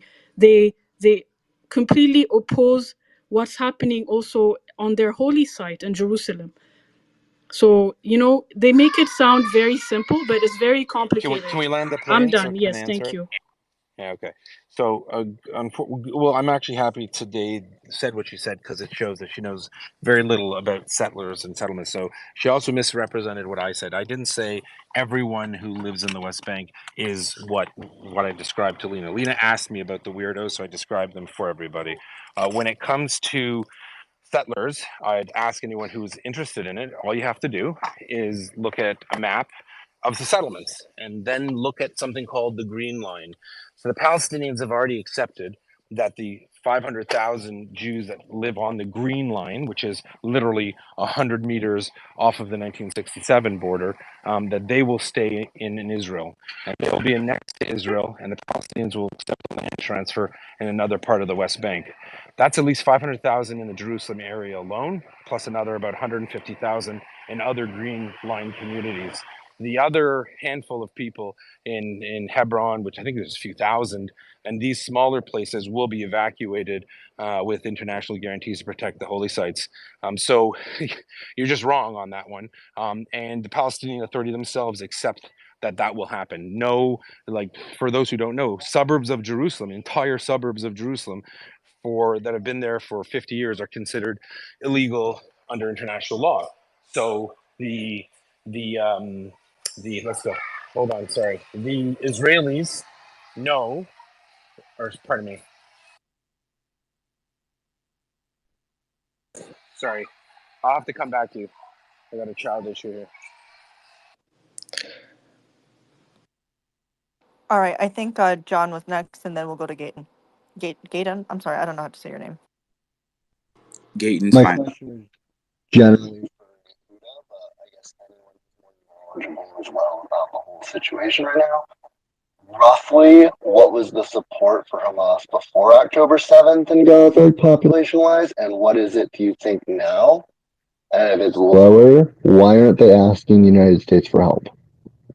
Okay, sorry. I can finish if it's okay. Hello. Yeah, we can hear Hello. you. Yeah, sorry about that. I had a. All right. So yeah. So when it comes to the settlements, there is no issue with the fanatics who are the ones causing the problems. Those are the ones that are the issues. The other comment that today made the Temple Mount Institute. It's a group of Jews that are messianic, waiting for the Messiah. And yes, they have a few hundred members. Who really cares? You keep talking about the Temple Mount as if it's not a Jewish holy site. It is the premier Jewish holy site. There is no reason why Jews can't ascend the Temple Mount. I personally don't, for my own religious reasons, but there is no reason. There is no reason. There is no what's that? There is no reason that the Jews shouldn't go there. It's kind of actually racist and religious supremacy for today to even comment that the Jews go up. It's the mosque for the Muslims, and it's the third holiest spot for Muslims, and it's the holiest spot for Jews. So for her to like say it's so counterproductive. It's so counter peace because not even Palestinian Authority think that Jews Oh, shouldn't wait, have a have right they? to Sorry pray to there. interrupt, but have they found any Anyway. evidence to prove that the Temple Mount was there? Because from Yeah, what I dude. read, Yeah, we're not. Look. no, no, Yeah, no, no, no, I'm no. not I'm gonna. No, serious. no, I'm not gonna. I'm not. There No, I'm not. hasn't And been I there am. hasn't been any hard No, that's not true. evidence to prove that it could be somewhere that else. It could be dude, somewhere else. dude. They're under the Temple Mount. There They've are. tried. They've done They're archaeological studies under. and have not Listen. found a No, stone that's not of true. that That's temple. not true. That's not true. Under Provide the me Temple Mount. sources. Provide me I don't sources. need to. You provide No, it. no, no. The You're whole world making the know. claim. You're No, making a I'm not claim. making the You're claim. making This the is claim. historical. You're the You one made a who's making the statement, claim. so the, the, Okay, the I'm not arguing. obligation is Listen, on listen, you. listen, listen. I made Guys, myself we're a gonna keep promise. this. This is not gonna be Guys, an echo we're talking chamber. over each other. We're talking over Yeah. each other Yeah, now. Yeah, I'm yeah. One sorry, at a guys, but time. I'm not going the backwards. obligation No, is it's on not. you No, to it's prove not. that it's there. No, listen. Everyone, see, I don't want to relitigate the dumbest things in the world. If you don't know, or if you don't think that there was a Jewish temple on it's called the Temple Mount. It's called the holy house in Arabic, coming from Beit Hamikdash in Hebrew. It's a well-known thing that the Solomon's temple sat there. It's not a secret, dude. I'm not here to teach you basic history, bro. You There's do no it on your own basic time. history. You haven't You taught me anything. that's fine. You Do it haven't on your taught own me time. anything, Do it on your own and time. Do it on I your own think time. you're Do ignorant. it on You're your time. ignorant to the truth. Okay. Everyone can Yeah, hear you. Don't worry. Everyone can check it out for themselves. That's yeah. it. I think you should too. Mm. Cool story, bro. Do your own thing. So yeah, you can make all the Clowning claims you around. want. Yeah. Bye. No, I don't care. Absolutely, By the absolutely. way, Hey, Mr. Senator. Jonathan, sorry, Yehuda, the Temple Mount Institute, they've actually are preparing to build the third temple. Is someone talking? This they're preparing to build the third temple. They have already laid out the architectural plans. They've already are preparing the Levitical choir. So what? No. So So what? when you make it sound as if it's just ascending the Temple Mount and just visiting their religious, historic. Yeah, they That's do. it's Are they not going up just there with that. No, cranes? they're Are they preparing. going up there No, with no. cranes? When you Like, go, listen, this hold on, you. conspiracy It's stuff not I'm not down conspiracy. with. They It's a have a waste of my time. museum. Yeah. They have Cool. a visitor Cool. center in Jerusalem where Yeah. Oh they my show. God, they have a center. Yes, where they show Okay. you So, what's your the point? temples they're gonna be built. There- One second, one second. Yehuda, listen to me. Love you, love your energy, man. But we gotta let people land. We gotta let people finish. It sounds like you're cutting them off because you don't want them to make a point, and you're trying to break it up so that their point won't be hit the way it's supposed to hit. Yeah, and that's something I can't stand by and allow to happen. So let's let them land. And if you want to respond, especially if they're addressing you, you can respond in kind, and they will let you land. Go ahead. Thank you so much, Jonathan. They think Palestinians are paranoid, thinking the Israelis have plans to demolish Al-Aqsa Masjid and build a third temple on that site. The Palestinians or the Muslims around the world are not paranoid. They do have such plans. They've already done preparations for to build the third temple. They're just waiting for the right moment to occupy that area and build it. And what kind of preparations have they made? They are already training a Levitical priesthood choir, and they're teaching them how to do sacrificial rituals when the third temple is being built. They already prepared different garments. They've done. You can just Google it. It's called the Temple Mount Institute, and it's backed by the Israeli government and very wealthy Jewish or slash Zionist philanthropists all over the world. And whenever they go, to show their force, to show that we have a plan for this area, they get covered by Israeli police. And this is what provokes Palestinians who are in Jerusalem, specifically the ones who are in Al-Aqsa, the clashes you see between Okay. Israelis and Muslims, Palestinian Okay. Muslims in that part of Jerusalem is because Okay. of these intentions. So there's so many Uh, different. Hold on, there's so many different issues when it comes to Palestine. It's not just Gaza. It's not just okay. the illegal settlements in the West Bank. It also has to do with their plans in controlling the Temple Mount and building a third All temple. right. Thank you. I'm done. No problem. Yehuda, would you like to respond? Or anyone else would like to respond? Not, you know what? Not really. It's way Okay, too good. much conspiracy. I'll just say this to anyone listening. I'm going to go somewhere quiet. Come on, to anyone listening, they can check it out for themselves. The Temple Mount Institute. I'm trying to think of a Christian example. The Temple Mount Institute is like the Holy Land theme parks in the States. It's imagine going there and think, oh my God, the Christians want Jesus to come and go on a cross again because I saw. It's ridiculous. It's so bizarre and conspiratorial. It's not worth my time. Gotcha. Okay. Google it. Google it. You can see it's a group of people that are praying for the Messiah to come. The one thing that today here is ignoring is the Messiah. If you believe in one, is supposed to be there. Bless you. Is supposed to be there. And these are religious Jews that pray and pine for the Messiah to come. And you Okay. know what? Maybe some people might just think that he's not coming. All right. So I So what I invite want you to to do look is, at it. Yeah. okay, good. I want to go to Al Kilo because you don't have a photograph. We usually don't bring people up without a photograph. I want to see what you have to say because I need to know whether or not I have to drop you. Go ahead, Al Kilo. Hey, so I've been like a follower of actually Yehuda and I really appreciate what everything that Yehuda has done. I mean, he's like a pioneer with some of to create this kind of these spaces that to inform us, and so really let's give a shout out to him and all his colleagues. And I saw that Colonel Spencer was on. Um, so I just a question actually. So I'm kind of like I do believe. I mean, I'm not Jewish. I have Jewish blood, but I'm Catholic, Eastern European. But and I strongly believe in the states of Israel's right to exist. So just in response to Gaytan, if even if Likud says that it is for a certain space that is Israel. I mean, yeah, I mean that's been recognized by the United Nations. So absolutely, I believe in Israel's UN Charter right to exist as a state and defend itself. So absolutely. But in regards to the settlements, I mean, I've been to Bethlehem, and I saw at least some of the settlements from afar. From if we could see them, they're not little. I mean, they're like condo units. I mean, they're beautiful condo units with a wall. They're a bit like the ones I saw. It's like a medieval castle with a rampart around it and a beautiful condos inside. So to say that they're like this kind of a ramshackle trailer, on top of hilltops, and maybe some of them, and often it starts like that, but then they expand. And so I appreciate Yehuda saying that these whichever those settlements need to go, but I I. I do think it's not going to be that easy because some of them are actually pretty entrenched little towns, and people talk. I mean, people have been talking about this sort of facts on the ground. I mean, I was talking to a Jewish friend, and he was describing that as like boiling a frog. You start with a little trail on top of a hilltop, and then it just builds, and becomes an entrenched piece of property that people are not going to leave. I mean, they're going to squat there, and it's not going to be that easy. But I do agree. So this is my question. I mean, as part of an eventual solution, should all the settlements, whichever they are, whether they're little shacks or towns, be evacuated or taken out of the West Bank? I mean, that's my question to Yehuda and everybody else.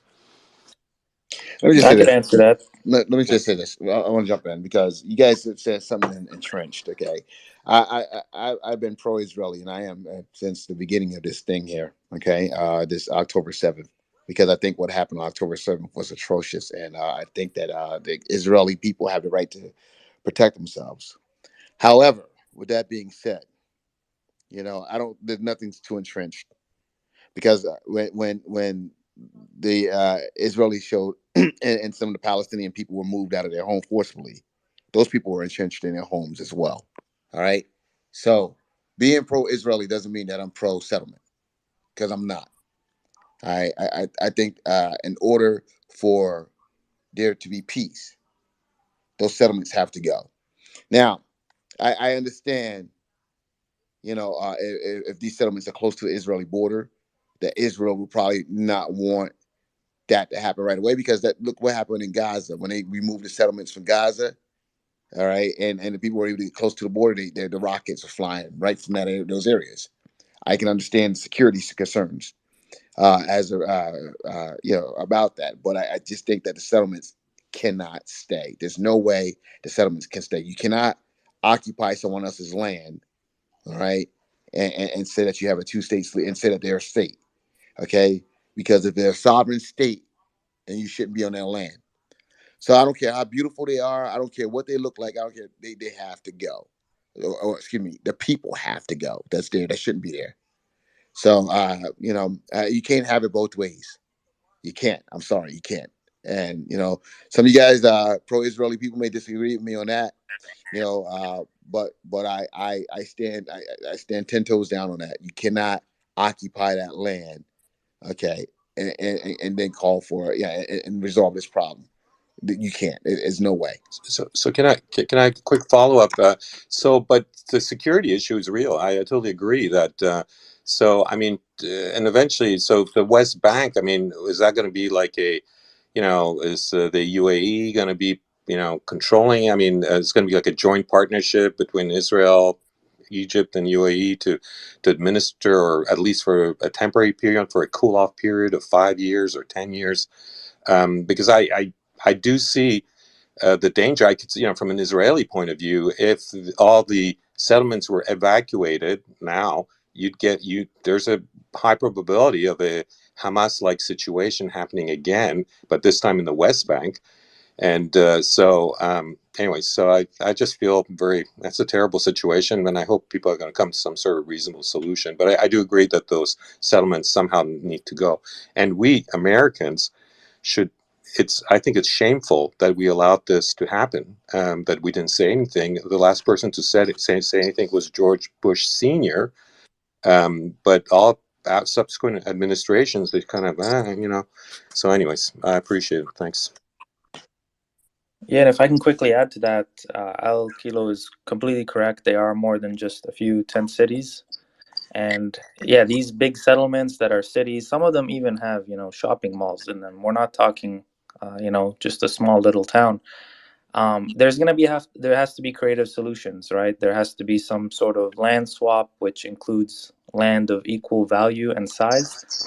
And, the settlements that are in the heart of the West Bank. To Yehuda's point, yeah, there's a few of them that are on hilltops that can easily be dismantled and evacuated. So I think it's gonna require a lot of players, a lot of international nations to come together and come up with a real creative solution on how exactly a fair settlement would be on the exact borders between the two countries. Yeah, 100%. I'm not. You guys are saying figure it out. It got to be figured out. The land doesn't belong to them. Give it back up. Give it up. That's it. The land doesn't belong to them. Give it up. You can't say, hey, Once again, security concerns are real. They concern the world. But I want to go to Mr. Sam. Mr. Sam has had his hands up for a while. Mr. Sam, your mic.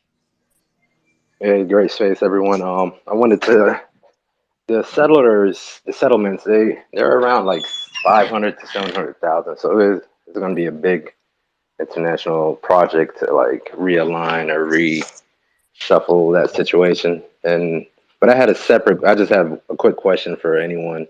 Do we have an actual body count of the Hamas militants that were killed? Because I can never find that type of information, and I'll land there. 1,200, right? Hamas? Yeah. But let me ask him. What are you trying to figure out?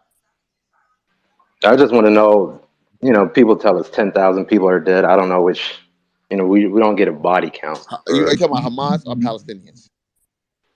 Well, I've never seen a body count for the Hamas militants, the terrorists. Because you're saying 10,000. That's what I'm asking. Are you talking about Hamas? Or are you talking about Palestinians? No, the numbers that's going around right now, that's just from the Gaza Ministry of Health, and then people say that's from, that's Hamas oriented. So we know there's around 10,000 people are dead. Do we know the percentage that are Hamas, percentage that are not? No, I don't know. I'm quite certain that someone in here would imagine that someone's going to say that they know. So who wants to jump in and claim that they know? I mean, Israel claims 1,000 Hamas militants out of those that are killed in Gaza. That's Israel's numbers or estimate. Who knows with the real number? But if that's true, I mean, 12,000 Palestinians dead for 1,000 Hamas members. You can do the math on that. If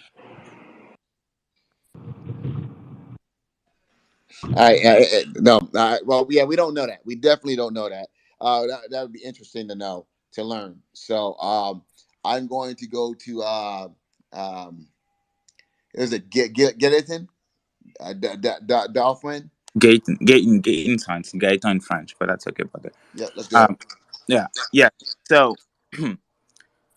couple things. Just I'm not answering the question for the simple reason that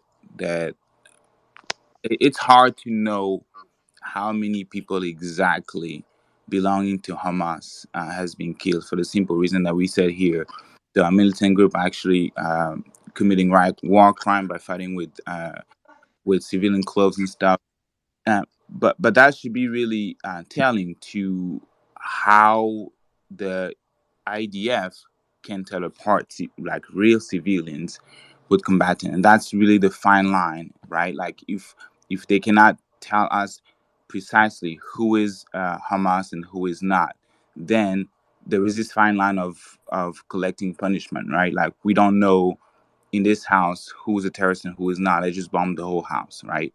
And coming back to what today was saying, which is actually true, and also trying to contradict what Kilo said. United Nation, um, like any nation, right? He's like any other country is recognizing Israel's right to defend itself. But the resolution of 1967 goes well behind beyond that, well beyond uh, the rights. They also have some obligations, including the withdrawal of their armed force from territories occupied. Right, the territory of Palestine is described by the UN as of right now as an occupied territory. That's a fact, and as such, Israel has some obligations, right? And also the termination that was in 1967, termination of all claims, right? Guaranteeing the freedom of navigation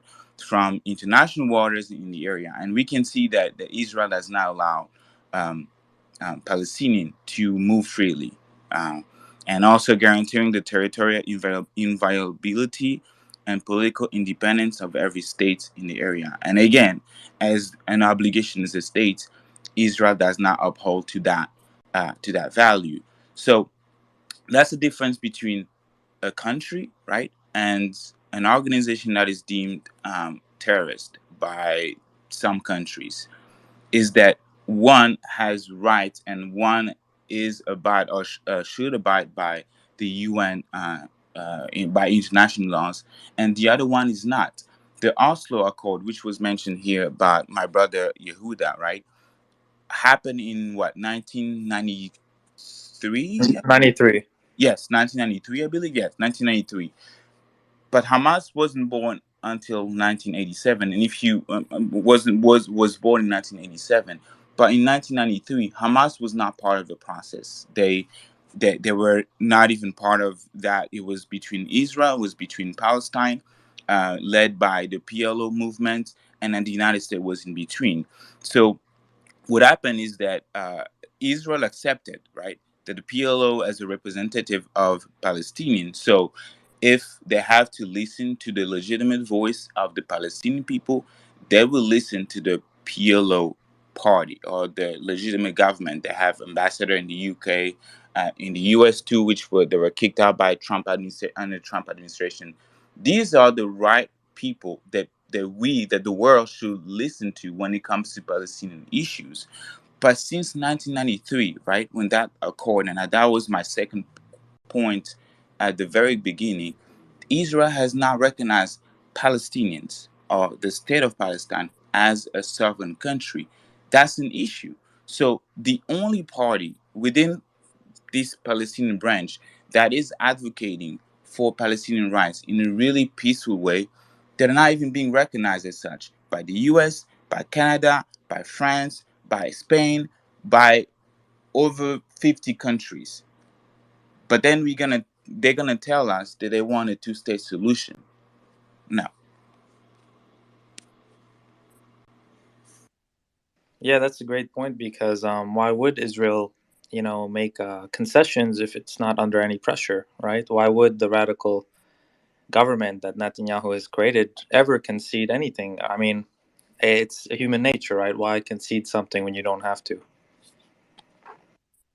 And they make us sound as if, once Netanyahu's gone, a two-state solution will be solved easily, as if Netanyahu is, the core problem in Israel. The other politicians have the same opinion about the illegal settlements in the West Bank. They're never going to campaign on an election by saying we're going to remove you from the West Bank. So this is a very, very big headache, and it's a tragedy that they let so many settlers settle in the West Bank for the past few years. Absolutely. We're gonna move. I'm gonna move over to Intellis Schizo. Yeah, good morning, Nelson. I didn't realize you were in space early. I'll keep the historical stuff short just because I think the conversation's moved on. But in terms of the earlier back and forth in regards to like the Temple Mount and all that, and like the questions of excavation on the Temple Mount is extremely restrictive due to the sensitivity of the site for multiple religions. And typically, when excavations have occurred, there's been mass protests, whether it's Muslims, Christians, Israelis. Everyone throws a hissy fit when there's excavations conducted. So they haven't been done often, but the most recent set of excavations that were done in 2007 did pull up a bunch of artifacts dating back to the 8th and 6th centuries BCE, before Common Era, which would have been around the time of the Kingdom of Judea. The Romans also kept very extensive records when they destroyed the city and then rebuilt it under Emperor Hadrian. Right, he built a temple to Jupiter on top of the Temple Mount, which was at the site of Al Aqsa Mosque, and that stood for literally centuries until the Umayyad Caliphate came in and took over, and then they renovated, the Temple of Jupiter, and essentially overhauled that facility, and that's now the mosque that we see today. Right, part of the reason the Western Wall is a very sacred site to Jews is because the Western Wall is part of the original complex that was the Temple to Jupiter, which was built on top of the original temple that stood on that site, which was destroyed by the Romans. But I think we could do another space, I think, just on history, because it's very fascinating stuff. In terms of the West Bank stuff, like the settlements, this is another really fascinating subsect. So I think, thank you for having this conversation. So this kind of all goes back, like the modern question of like the settlements and their legality, mainly derives from Oslo II Accords, which were signed in, I believe, 93. So Oslo I was 1991, and then Oslo II. Under Oslo II, PLO, their condition was renounce terrorism and recognize the state of Israel. Boom, they did that. Israel had to recognize the Palestinian Authority. They did that.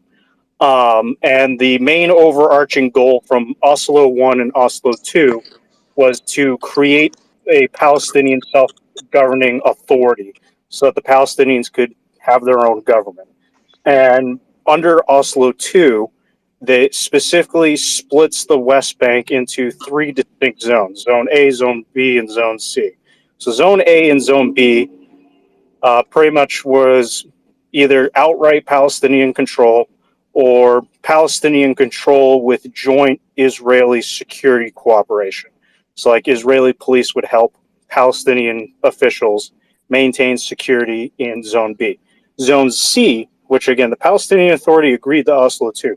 Zone C would allow Israel to build settlements in areas under Zone C within the West Bank. And but the problem with Oslo 2 was there's a whole bunch of other deadlines in terms of making like a transitional government. Those deadlines never really got off, never were met. And negotiations after Oslo 2 in terms of finishing that transition for the Palestinian government never really went anywhere. But Okay. Oslo 2, both sides still, Palestinian Authority and Israel, they both fulfilled their obligations under that agreement. In terms of settlements in the West Bank, areas under Zone C, Israel is allowed to build settlements in. And whenever Israelis have attempted to break out of that area, it has been, pretty swift banhammer being like, nope, that's not Zone C, that's Zone B. What the hell are you doing? And they stop it. Absolutely. But in terms of Zone C, Israel has full rights to build structures and settlement, pretty much develop Zone C as however they see fit under Oslo too. All right, good stuff. Um, Guys, who wants to respond to that, man? Because first of all, yeah, because you guys, it's saying like we don't went into dissertations and shit like that like right now. Come on, man. First of all, hey guys, first of all, welcome to the show. We're gonna be running this space all day today. All right. So once you guys share the room, go out and retweet the space, let everyone know that we're here. We're gonna keep this thing going. We're gonna be rocking and rolling all day today. We're gonna keep it spicy. We're gonna have this is not gonna be an echo chamber. Let me just say something. We had a room last night. It was great. We had 1,000 people in here. It crashed. It crashed. All right. And so another room was open, and they went over there. I don't know. The Palestinians were upset because we're too pro-Israelis, and Israelis were upset because we're too Palestinians. So in terms of the different rooms that we're in on our burners listening, you can't get it right, but we're gonna continue to do it the way we do it, man. We do it, and the way we do it is we make sure that both sides have a voice. All right, I get it. You guys are listening. You guys used to listening to classical music. Okay, and we do play classical music up here, man. Mozart, Beethoven, we play it all, man. But we rock. We actually play and rock and roll up this bitch as well. Okay, so that means that we're not gonna just hear one type of one side. We're gonna hear both sides here. So, and we're gonna continue to do that. That's what we do well. Welcome to the goddamn space, folks. So, with that being said, I'm gonna go to we're Really gonna go quick, to Sun. What's that? really quick to respond to Intel before we move on to maybe a different topic. And if I may, Intel was trying to paint the situation and stating something that was not factual. Israel has never, ever recognized, as it was mentioned in the Oslo Accord 2, right, in 1993, Palestine as a sovereign country. They never, ever done that. You cannot. It's a 20. It's diplomacy. It's a world like you don't just get to say something. You need to also sign it, and in front of the UN, because that's the body that recognizes states. Israel has never done that. When Palestine, and you can look at the votes and stuff, Palestine, right, led today by Mahmoud Abbas, I believe, with the PLO, has done their part. So there was a lot of concession on the Palestinian side, and that's true. That's history. It's on the record in the United Nations, but none, zero. What we witness is actually Israel continue to occupy more and more and more land. By 2027, I think they said that the settlements, the settlers will double. The number will double, and right now we are over 700,000. Like so they said, and Human Rights Commission at the United Nations also say those numbers. I think it was a couple months ago or early this year. So these are the facts that we need to tell when we're talking about this issue with honesty. We have one side that is peaceful, that has been peaceful because they renounced to terrorism, they renounced to violence, the PLO. And then we also have the other side, Israel, who has given officially zero concession. Thank you. Absolutely. Absolutely. So we're gonna go sun up. Let's do it. Hey, what's going on, Jonathan? I mean, I just wanted to add to that because I heard something that kind of like sparked my interest because there's a lot of things that are being said, and that's why I really think that when it comes to like everything religious or religion, it's very like it's very dangerous ground because people forget that religion is a belief. It's not a factual fact. It's a belief. That's why we believe in different things. We choose different religion that basically go with our, our way of life or what we think is right and so forth. But these are not actual factual things. They're beliefs. Now, I heard somebody here said that I have Jewish blood, and that is very interesting to me because there's no such thing as a Jewish blood. Anybody in this room here, I challenge them to show me what is a Jewish race. It's non-existent. It's a belief. Wait. Hold on. That's not Yeah, true. so you have to be careful when you're talking about religious and And Jewish. and I mean, and there's and that's what I'm saying and so because Let's not define other people. I think people. you're Let's not define other confused. people. Let other people define themselves. Yeah, We can does But anybody want to come up outside and respond and to you say this? you our didn't even let definition me of one people. finish. I You mean, didn't that is even let insane. me finish. Come You on. didn't let me finish. Let me finish before you attack what I'm trying to say. I'm not saying that Jewish people don't exist. I said the Jewish race. It's two different things. You're wrong My about friend, that. Yehuda, when No. I have a Yehuda, get him. Jew, Let, why let, don't I oh, ask a Jew to define himself? let me Why again. do we have to It's hear like you saying that somebody being a there's a Jew, Christian but Wait, mute your race. non-Jew mics. would be Mute your telling me, mics. Mute your mics. come on, man, please, that Mute is your unfair. mics. That is unfair, sir. Son, That is son very of, unfair. are you done with your point? Are you gonna let somebody respond, or do you want to land your plane? Can I? I didn't even finish. All right, go ahead. There's a professor, an Israeli professor named Shlomo Sand, that has written amazing book, a lot of books. He actually is a professor in Tel Aviv University about this, and he has proven that.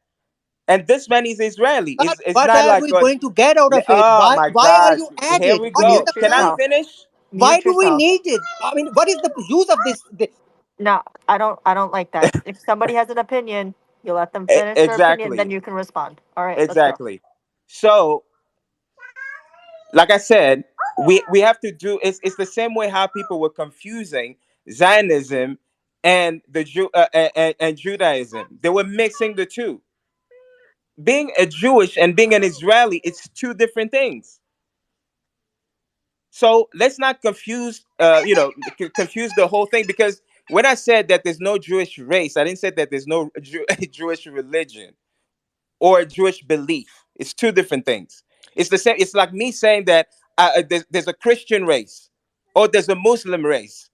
Do you understand what I'm saying? Islam is a religion. It's not a race. Christianism is a religion. It's not a race. Same thing as Judaism is a religion. It's not a race. So when you're saying that I have Jewish blood, it's literally you're contradicting to yourself. You're saying something that's not factual. Are you done calling Jews what we I'm are? sorry, man. You're not being factual here. I'm sorry. It's an ethno religion, and you need to do a little bit more. Have a little bit more understanding of what you're talking about. I'm sorry, man. It's not true what you're saying. I have. Can you prove the contrary? Yeah, there's, just type in Jewish genetic studies. So where you're getting hung up on, it's kind of like a 12-year-old conundrum, like a 12-year-old child's conundrum, that the word Jewish could mean a religion, it could also mean a people. So all Hebrews were Jews. However, in Judaism, you can convert to Judaism. So not all Jews are related if they've converted in, but Jews as a genetic group, as an ethnic group, have existed for thousands of years And if you were just to use your wonderful fingers onto Google, you could find plenty And of I stuff. have And you, Ashkenazi is not. There you go. I'm letting you know. Everybody yes, can do that. There's yes, no yes. So let such me thing as finish. a Let me Jewish finish. Hey, hey, DNA. hey, There's hey, none. hey, hey, son of Congo. One mic thing. It's very tough to listen to nonsense, but we do it to respect the rules. So please do it for me. So Jewish people, whether they're Ashkenazi or Mizrahi or Sephardi, are related. There are thousands of genetic tests that demonstrate it. There are different admixtures depending on where those Jews were exiled to. It's kind of a childlike point. I'm not even sure what we're talking about. I think Omar and Free Assange figured it out too. Like, why are we discussing it? Is it to say they don't belong there because they're not You're a right. people? Who cares? We've passed that. We've grown past that. Thanks. Yeah, I gotta agree with Yehuda, brother. Like it's like a tribe. That's why we have Jewish people even from Africa, from Ethiopia, even though they were sterilized by the Israeli government. But that's besides the point. Stop It is being silly. it is in the blood. Like you can literally trace back people. It's like a tribe. Like if you have to put in an African perspective, it's like a tribe that come from somewhere and which is completely different from religion. So I'm gonna have to agree for the second time with Yehuda in this space. Yeah, son of a Congo. I'm just curious, like, where you headed with this? Just to entertain this idea. Like, how does this relate to Palestine, Israel? No, but the thing about Palestine and Israel, there's a lot of issues that, like I said, I didn't even want to go into that. What I was trying to say is that when somebody comes here and said that I have Jewish blood, is very confusing because that basically entails that yes, there's such a thing as a Jewish race. Being from a tribe is perfectly fine, and I see where Gaetan's trying to go with this. But the reality is that it's very confusing to people when they can't even make the difference between Judaism as a religion and as as a race. This is two different things. Being for believing that okay, my tribe, my religion or my culture is this. Yes, that's perfectly fine. I mean, we live in a free world. You can believe whatever you want to believe. It's like me coming here saying that, hey, you know what? I have Christian blood. There's Christian from all over the world, and you just proved my point. There's people that practice Judaism from all over the world. So how are you gonna say you have Jewish blood? I can convert to Judaism if I wanted to, and I'm from Congo. No, well, not necessarily. It's You not can a just religion. convert, You but have Jewish people who are Catholic. You have Jewish people who are, and I say that because No, we, there's Israeli people that are Catholic, not Jewish people. You're mixing bro, two different things. Moise Katumbi, who is the presidential candidate in the Congo, he's from Jewish heritage. He's Catholic. No, And no, his this, his dad, his dad was I also Israeli. mentioned No, no, Ethiopian no, people. Dayton, we're mixing things here. His dad was Israeli. He And has first the of all, blood, you right? cannot be Jewish through your dad. You become Jewish through your mother. So that's already is a false statement. And then you got to realize that his dad was Israeli, not and even if he practiced Judaism, he can't even get that from his dad. What about Ethiopian people who But moved that's what I'm in saying.2013 and who are It's a Catholic religion. Orthodox? It's No, no, no, no, no. Gaetan, look it up. It's religion. bro, It has bro, nothing bro, to do with bro. race. I'm not gonna One, look it one, up. I'm one, telling you a fact. 2013, you have about 50,000, and right now they're estimated to over 100,000 who happen to be Black Jewish, and those people coming from Ethiopia are Catholic Orthodox. That's the religion, but they are also Jewish. So, what are you gonna say about that? What's your argument on that?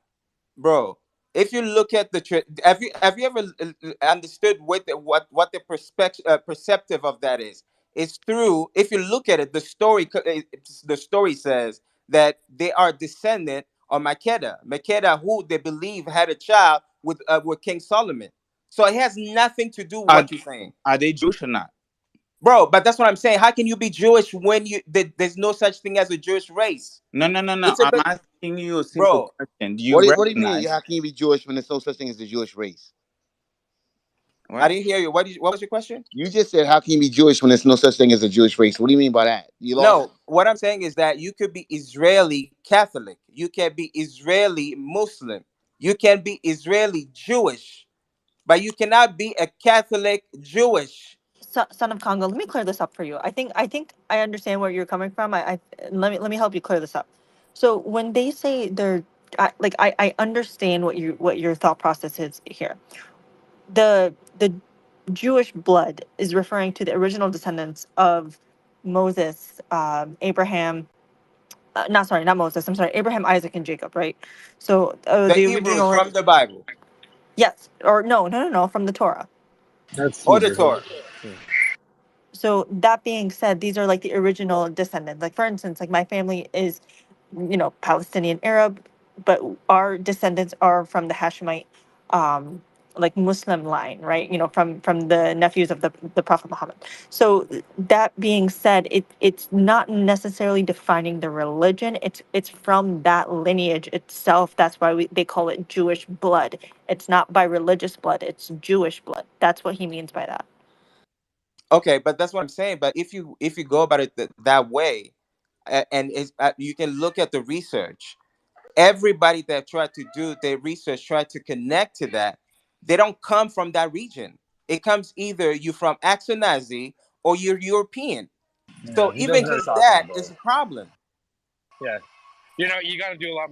Everyone's been pretty gentle with you, even people on the other side, and you're not getting it. Like, there are literally thousands of genetic studies that show that, first of all, not only are Ashkenazi Jews related to Sephardi and Mizrahi Jews, but they share an enormous relationship with Palestinian Arabs because they're from the same area. It's not controversial, dude. It's not a big secret. Like, I don't know what you just found this out or something. I have no idea, but we're all saying the same thing. Maybe it's time to move past that point. Absolutely. All right. So what we're gonna do is we're gonna move this thing around. I see. What I want to do, I wanted to go to uh, was is Abdul Jamid Abdullah Jamid. Abdul Majid, thank you. Yes, Abdul Majid, thank you. Yes, just a little. I have just to respond to Intel when he was talking about Area A and Oslo Accord, and that's the misconception or a lie, totally lie. When he's saying that Area C is to allow the Israeli to build settlement. No, it's not. Area C is to be negotiated at the end of the at the end of the peace treaty between the Palestinian and the Israeli. So you have 128 settlement. Then now you have almost I don't know, maybe 300, maybe 400 settlement, and you had a population there of 100,000. Now you almost have half a million. So really, does that show your interest to negotiate? No, you are not. You're just trying to rid off the Palestinian of their land. That's the idea, and that just shows you exactly how what we are dealing with, or what the Palestinian really are dealing with. People are not interested in peace. They are interested in kicking the Palestinian out of their land. Even by doing this kind of trick, and that's what we are seeing. If he's saying the settlement, you're supposed to freeze the settlement if you really want peace, because settlement mean that's Palestinian land. You are building settlement. So, but they trying to confuse you and talk about that we have the right to build settlement. Then what's the purpose of making peace with people if the of the base of the basis of making peace with people is giving them their land in order for peace? That's the idea. So really, we are back, and it's a cycle of violence, and that's what we see now in Gaza. Same idea, same idea. But I really want also to comment when people saying that I think Mrs. Lena was saying that the Arabs or the Hashemite, and trying to link the Arab to Hashemite. That's not true. When we say anti-Semitic, I am a Semite too. I am an Arabs, and we are going. Brother, can we move on? That dispute is settled. We moved on from that. Okay, Please, who is who? We need to know Palestine and Gaza conflict. okay. Please, who Thank is you, who? thank you. Blood. No, no, but really, when they try to argue about that issue, really sometimes it's just building. Okay, let me ask you about Okay, wait a area minute. We A. don't talk over each other here. Free. You'll get the mic next, brother, but we got to Okay. let people get their point across. Again, this is a learning space. Not everybody might know the same information that you do, brother. You got to let people talk. Okay. Yeah, yeah. I'm really. I'm not gonna say a lot about that issue, but just to make it clear, when we're talking about the Prophet Abraham or Ibrahim, as we call him in Islam, that's the father of all prophets. To be honest with you, a prophet of Isaac and Ishmael, and then you have Yaqub or Israel, whose name is Abdullah. So really, this issue is a historical, and really, it's not a race we're talking about here when we talk about Judaism. But so that's just the clarification of the area, and. Uh, but going back to the Palestinian issue, when they talk about going back to the settlement, that's been always the cornerstone for the problem with the Israeli. That's to show you that they are not sincere about peace. And I just gave you an example. When Intel was saying that really the Israeli were allowed, this is the problem from day one. You are building settlement and encircling the Palestinian, interfering with their daily life since 1948, after 67 And and who into. agreed to the settlement plan? The Palestinian Authority in Oslo 1 and Oslo 2 signed saying that Area C will be available for Israeli developments within the West Bank. The That's not Palestinian true. Authority has not renounced and has not ripped up the Oslo Accords. Nearly 30 years later, they have not renounced that agreement. And in terms of there is issues, right? I'm not denying that there's tons of issues with the settlements, but the Palestinian Authority agreed, saying that Area C in the West Bank, Israel can develop as they see fit. They agreed to that. And That's then not what they in the agreed to. They deal of agreed the to civil and century, military control. and They then did in the not deal agree of to the development century of in the the early country. 2000s, the deal of the century in the early 2000s, Israel said we will give up 97% of Area C, and the Palestinian Authority said no. Okay, Lina, can I talk now? Okay, Mike's all yours. okay, Okay, Abdullah, I have a question for you also, for this other brother who was Intel also.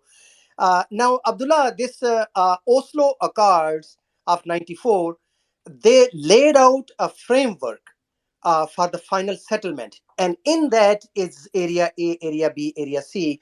Recently, when I was in Yehuda's space there, and he actually educated me about these areas, and I studied this document. It's a very short document, not a really rocket science. Anybody can pull, I mean, different zones of West Bank, and you can look at it. Now, Abdullah, what they say, this, as Intel has said, Yehuda said same thing. I was in their space, and everybody else on their side, their understanding is that that's a final settlement. So they don't want, they want to basically, if they wanted to negotiate with Yasser Arafat, they do not want to give in on those areas. Okay, that's what would be their starting point and ending point. For Palestinians, that is their starting point, but that is not their end point. That's how I see it, and that's why the Oslo Accords have collapsed, because Yasser Arafat, it's not even Palestinian, anyone on planet Earth, they, if they can pull those West Bank area A, B, C, they can look at themselves and can easily conclude, Abdullah, that if you have area B and area C under B being security under Israeli control, and zone C being that entirely under Israeli sovereignty and control, there is no Palestinian state. So there is no solution, there is no settlement.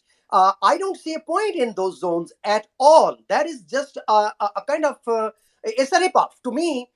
If I was Palestinian, I mean, till the end of this world, that would not be solution for me, and that is not a solution. And I know where you are coming from, but the point is, sad point is that they do not want to back off from their stance. They see this as a final settlement, and that is why international players are needed. America, I mean, especially America needs to really become honest broker if they are sincere about peace, and they really do not want mass murder of both sides. Because after this October 7th thing, I really see America is instigating violence and murder of both sides. It's not that they're protecting one side and they're letting other people die.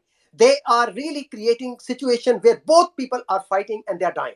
And it is like a perpetual kind of conflict going on, destabilization in the region and in the world.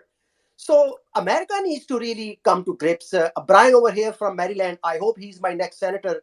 He's a really wonderful person. Brian, I have heard you speaking. You are such a sane voice, really, and very seriously. You are the wonderful.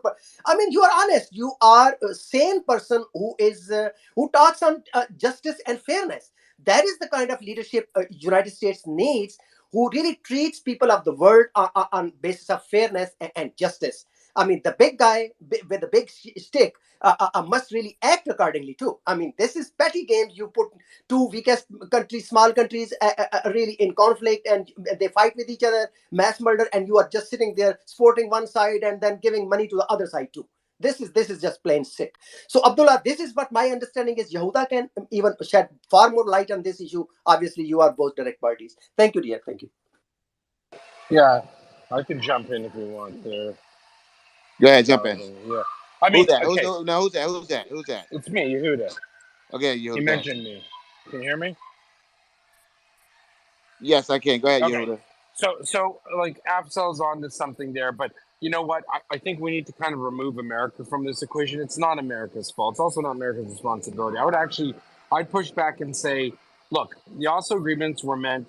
Remember, before the Oslo agreements were signed, Israel considered PLO a terrorist organization. We're trying to kill Arafat. Arafat was trying to blow up Jews around the world. All right, so or Israelis or whatever. So they hate each other. So any agreement is a step in the right direction. Now, the whole plan was you show us the goods, we show you the goods. You show me I can trust you, I show you I can trust, or whatever, vice versa. So, did it work out? No. You had Hamas, you had terror, you had this and that, and then you had a failed peace process. But in defense of the Palestinians, when Israelis will say, well, what the hell? They didn't want to stay bad enough because they couldn't control their own people who were terrorists. We can control ours. How come they can't control theirs? Well, obviously, Israel's a country, it's established. It's got at the time it had 60 years under its belt.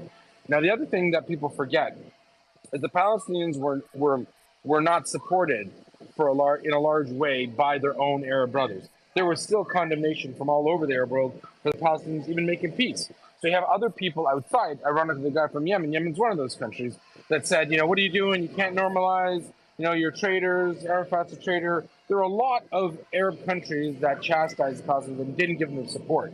I would argue that if the Oslo was signed today, just the kind of support from UAE and Saudi Arabia and Egypt and Jordan, you would see a different outcome, right? So the Palestinians were kind of left on their own. You just had them coming out of Kuwait, 200,000 Palestinians kicked out of Kuwait after the Gulf War the Kuwaitis said they were supporting Saddam. You had a lot of problems going on. So it's not America's fault, I would say.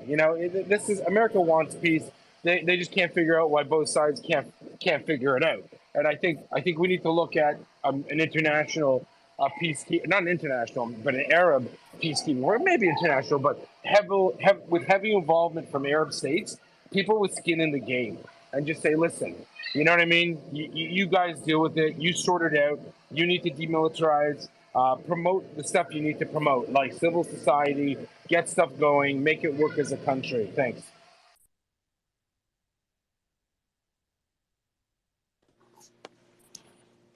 Okay. Can may I respond to that? I mean, really, Yeah.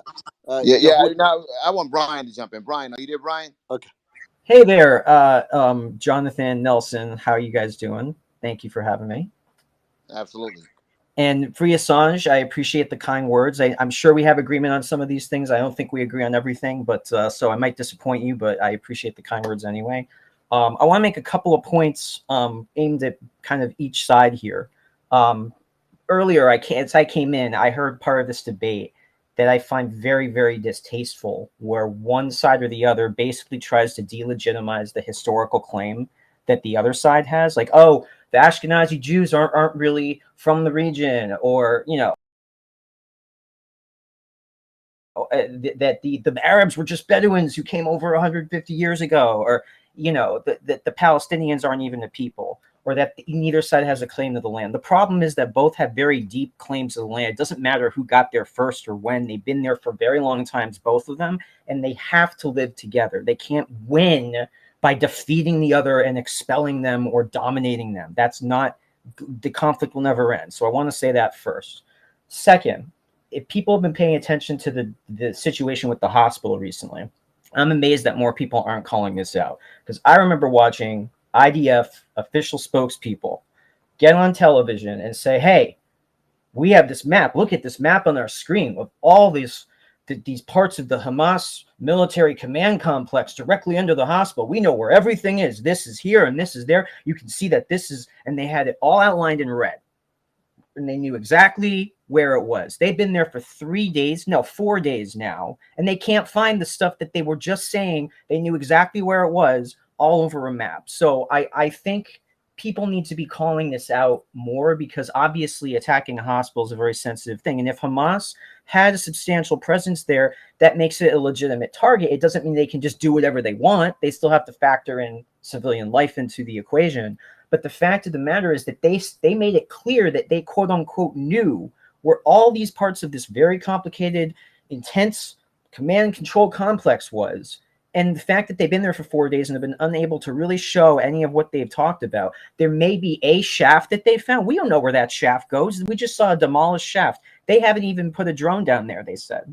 So they can't even prove that that's there. And the fact that they found a few dozen Kalashnikovs spread throughout a very large complex, that doesn't really prove much of anything either, as far as it being a command and control complex. We know there were Hamas fighters in the area. We know they were passing through, but there weren't any real firefights inside the hospital complex.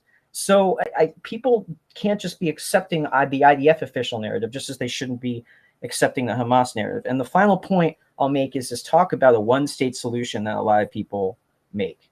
So first of all, Israel has a right to defend itself, but Palestinians also have a right to defend themselves. But if you're on the Palestinian side or advocating for them, and you're saying out loud, we don't want there to be any Israeli state, we want to wipe out the Israeli state, not necessarily wipe out the Israeli people, but wipe out the state and just have an Arab majority govern the Israeli Jewish minority, you're giving the Israelis an excuse to say, see, we can't negotiate with these people because they want to negotiate our state out of existence and just take it over and want it all for themselves. The same way that with the settlements, the Israelis are basically saying, oh yeah, we're negotiating with you over land that you might have, but we're going to keep building and taking more of it. And a quick point on that, someone was saying earlier that Area C, and I'm sorry, I didn't mean to interrupt, I shouldn't have done that, but Area C was not laid out for Israel to do whatever it wants and to keep developing settlements on, or Area C was not endorsing the existence of the existing settlements. The agreement was simply that Israel would get civil and military control, and that was in large part because they had settlements there. But it also never endorsed settlements or any additional settlements. It was never saying that Israel could do anything it wants and that was Israel's land to do with as it pleased. It was a temporary outline because A, was supposed to be a test drive for Palestinians having their own security control and civil control. B, was supposed to be a test drive for civil control for Palestinians with Israeli military control. But the problem is that Israel just goes wherever it wants in A, anytime it wants with its security personnel. And Oslo was basically meaningless because Israel does whatever it wants whenever it wants, wherever it wants. So there's been a little bit of misconception here, but I just wanted to point some things out. And I'm not trying to be super in the middle, but there are some bad arguments being made on both sides here. And I appreciate you letting me make those points. Appreciate that. Appreciate that. BG, jump in there, BG.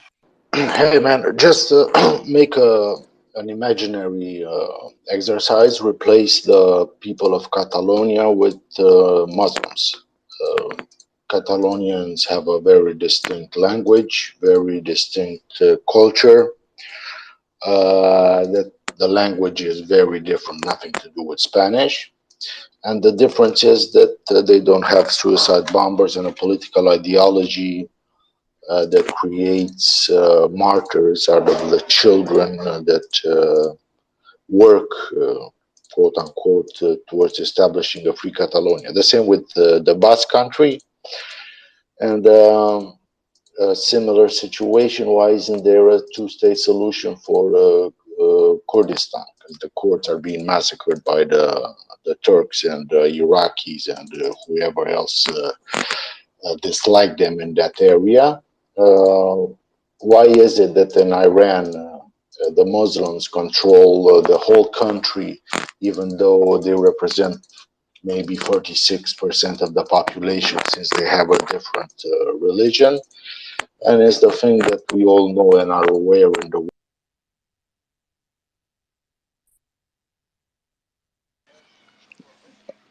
Is BG still talking? I can't hear him. We lost him. All right, guys. So we can't hear BG. I'm gonna. Yeah, I'm gonna call out Brian's comment there, what Jonathan. happened? Brian was unwell. He said things. I think he got confused. Okay, I don't. Not confused, but let's hear the response. Well, Well, who wants to respond? Brian said some weird stuff that doesn't jive with anything military. All But right, let's do it. Let's do it. Jump in. yeah, he said something about there for 4 days and I mean, I can't democratic understand. way, the I can't majority believe rules. So we have a distinct back to religion that Catalonia. is Oh, gonna BG's back. it's already fucked up the West quite badly. It has a problem in not policing their own communities. And Hey, BG, you're cutting in and out. PG's in a tunnel. He just came out of the other end. He's still on about Catalonia. And then 1542, Isabel said this. Poor Catalonia. Poor guy. Listen, back. Can we get back to the 4 day story there? Yeah, what you want? No. Okay, so when it comes to people who are saying, "OMG, they're not showing us anything," there's not. Okay, so I just don't understand. Like, if you're a professional, act like one, right? Like, don't say they're unable. They're unable to show it. They're unable to find it. The only thing we know is they have not showed it. What we know is they've not provided the evidence. Now, if you watch the news, the Israeli government has said, "Yeah, we know." Piers Morgan was on with Regev, senior advisor to Bibi Netanyahu, and he said, "I'll be honest, what you showed us doesn't look like much." And take it for what it is, but let's not say they're unable because they've given an answer. They've said, "We know. We're not showing you yet. You're going to have to wait." Okay, he told Piers I got Morgan a that. bridge to sell you, buddy. I'm not done talking, right? But the difference is I don't ascribe things that are not true when the person who's saying it is saying something different. You're saying they're unable. Now that indicates to a listener that they are saying they're unable. No, they are saying we have information, we're not sharing it with the public because there's a military operation. Now I understand, you report on these things, you analyze, you consult. So how do you not know that when a military is actively engaging in a target, a hospital, that is a kilometer squared, and they're still going through it?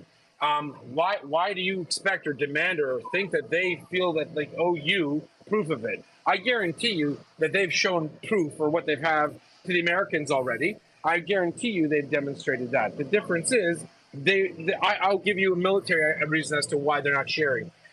They probably don't want Hamas to know how much they know of their tunnel network or where they're at. And I think why they even deleted some videos is because they were concerned that it might lead Hamas to reconstitute forces that are under there, and that's an okay thing. So I guess all I'm trying to say is, come back. What I'm trying to say is, you're gonna have to wait and see. And if there's a perfectly rational reason militarily as to why Israel would not share that data at this point. And I think anyone who's experienced in this would know that. So I found it a little disingenuous, because I know that you're a smart guy, that you would say they're just unable to show it. I think you know that they've said we're not showing it yet. If this was a year later, fine, go for the theories, go for the whatever you think. But it's they're still fighting for parts of it. It's only been 4 days. I'm not sure what you think that they need to show the world right now. That's all. All right, I really got to respond to that because I appreciate the backhanded compliments, but in all seriousness, very little of what you said made sense there. Because first of all, the Israeli military is desperate to show the world that they found the Hamas complex. It's in their interest. They want to, and they already showed us a map of where everything was, according to them, repeatedly for weeks. So the idea that they don't want to tip their hand as to what they know about Hamas. They've already shown a map of the whole complex in their words, right? And they've already cleared Hamas out of most of northern Gaza. It's not like the hospital complex is about to be retaken by Hamas, and you gotta be really careful. They've driven Hamas out. Hamas is not really there for the most part anymore. There's a few pockets here and there, but they've taken over most of the north. They're in a very secure position there. They were bringing reporters left and right to a place that was obviously secure enough that they weren't going to risk the reporters' lives. They have been, again, desperate to justify their attack on the hospital. So every day that goes by undermines their credibility. And you were talking about they deleted a video. What was shown on one of those videos that was on the laptop, there was information about the Israeli hostage that had been rescued. I don't really think that's what Hamas would be focused on and showing on their laptop. It almost suggests that there could have been, and honestly, cops in the United States get caught doing this all the time. They may be planting some of that stuff. A couple Right. laptops and a few dozen. I'm not saying I know that for a fact. Yehuda was guaranteeing that he know. We don't know what they knew and don't know. Just because they say they have information, many times Israel has said that they have information that proves one thing, like with Shireen Abu Akleh and other strikes, and it turns out they're just talking out of their ass because they're trying to advance their narrative. And sometimes the U.S. got caught doing that, not as often as Israel. Hamas does it all the time. Okay, but Israel right now, their credibility is looking pretty bad because again, they showed us maps. They tipped their hand as to what they thought was there already for weeks, publicly over and over again. So what Yeah, Yehuda all said right. about Yeah, doesn't okay. make sense. I'll respond. I mean, I understand why you're confused because you actually don't know anything about what you're talking about. That's why you're confused. Israel has not. You actually just said that there are no Hamas people. That they're almost all in the south. That's just not true. I Who do didn't. you think the Israeli? You I just didn't said say there were there's no none. I Hamas said in they the. were mostly gone from the They're north. not mostly gone. They The place is are. filled. They're okay. You're not paying attention.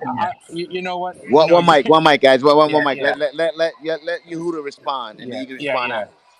Yeah, no. Unfortunately, the Gulf is too big. I mean, this individual now knows what Israeli soldiers don't know, and he knows more about what's on the ground than people on the ground. So I can't really argue with someone who says he knows everything. For those listening and willing to listen, the Israelis are fighting very pitched battles. Don't take it from me; take it from them, and definitely not Brian. But they're fighting very hard. There's a lot of resistance. Hamas is very much entrenched in very many areas. It's the reason why they're taking a long time. And I still don't understand something that I said that went clearly over his head. I said that Israel does not want to let Hamas, who are in the tunnels there, know exactly which tunnels they've already found. And this individual says that Israel's desire to prove to the world that they're right is greater than the lives of their hostages. That's just not true.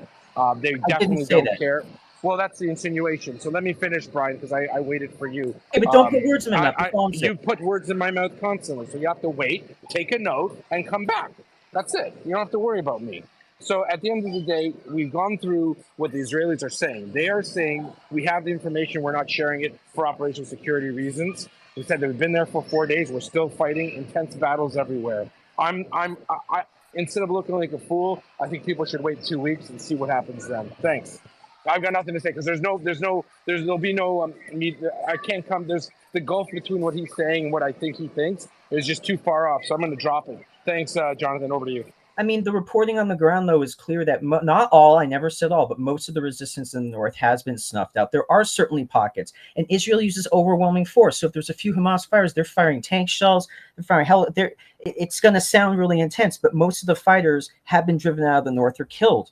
There are not large Hamas presence. There's no reporting on the ground right now, no matter what source you're looking at, other than maybe Israeli sources. I don't know.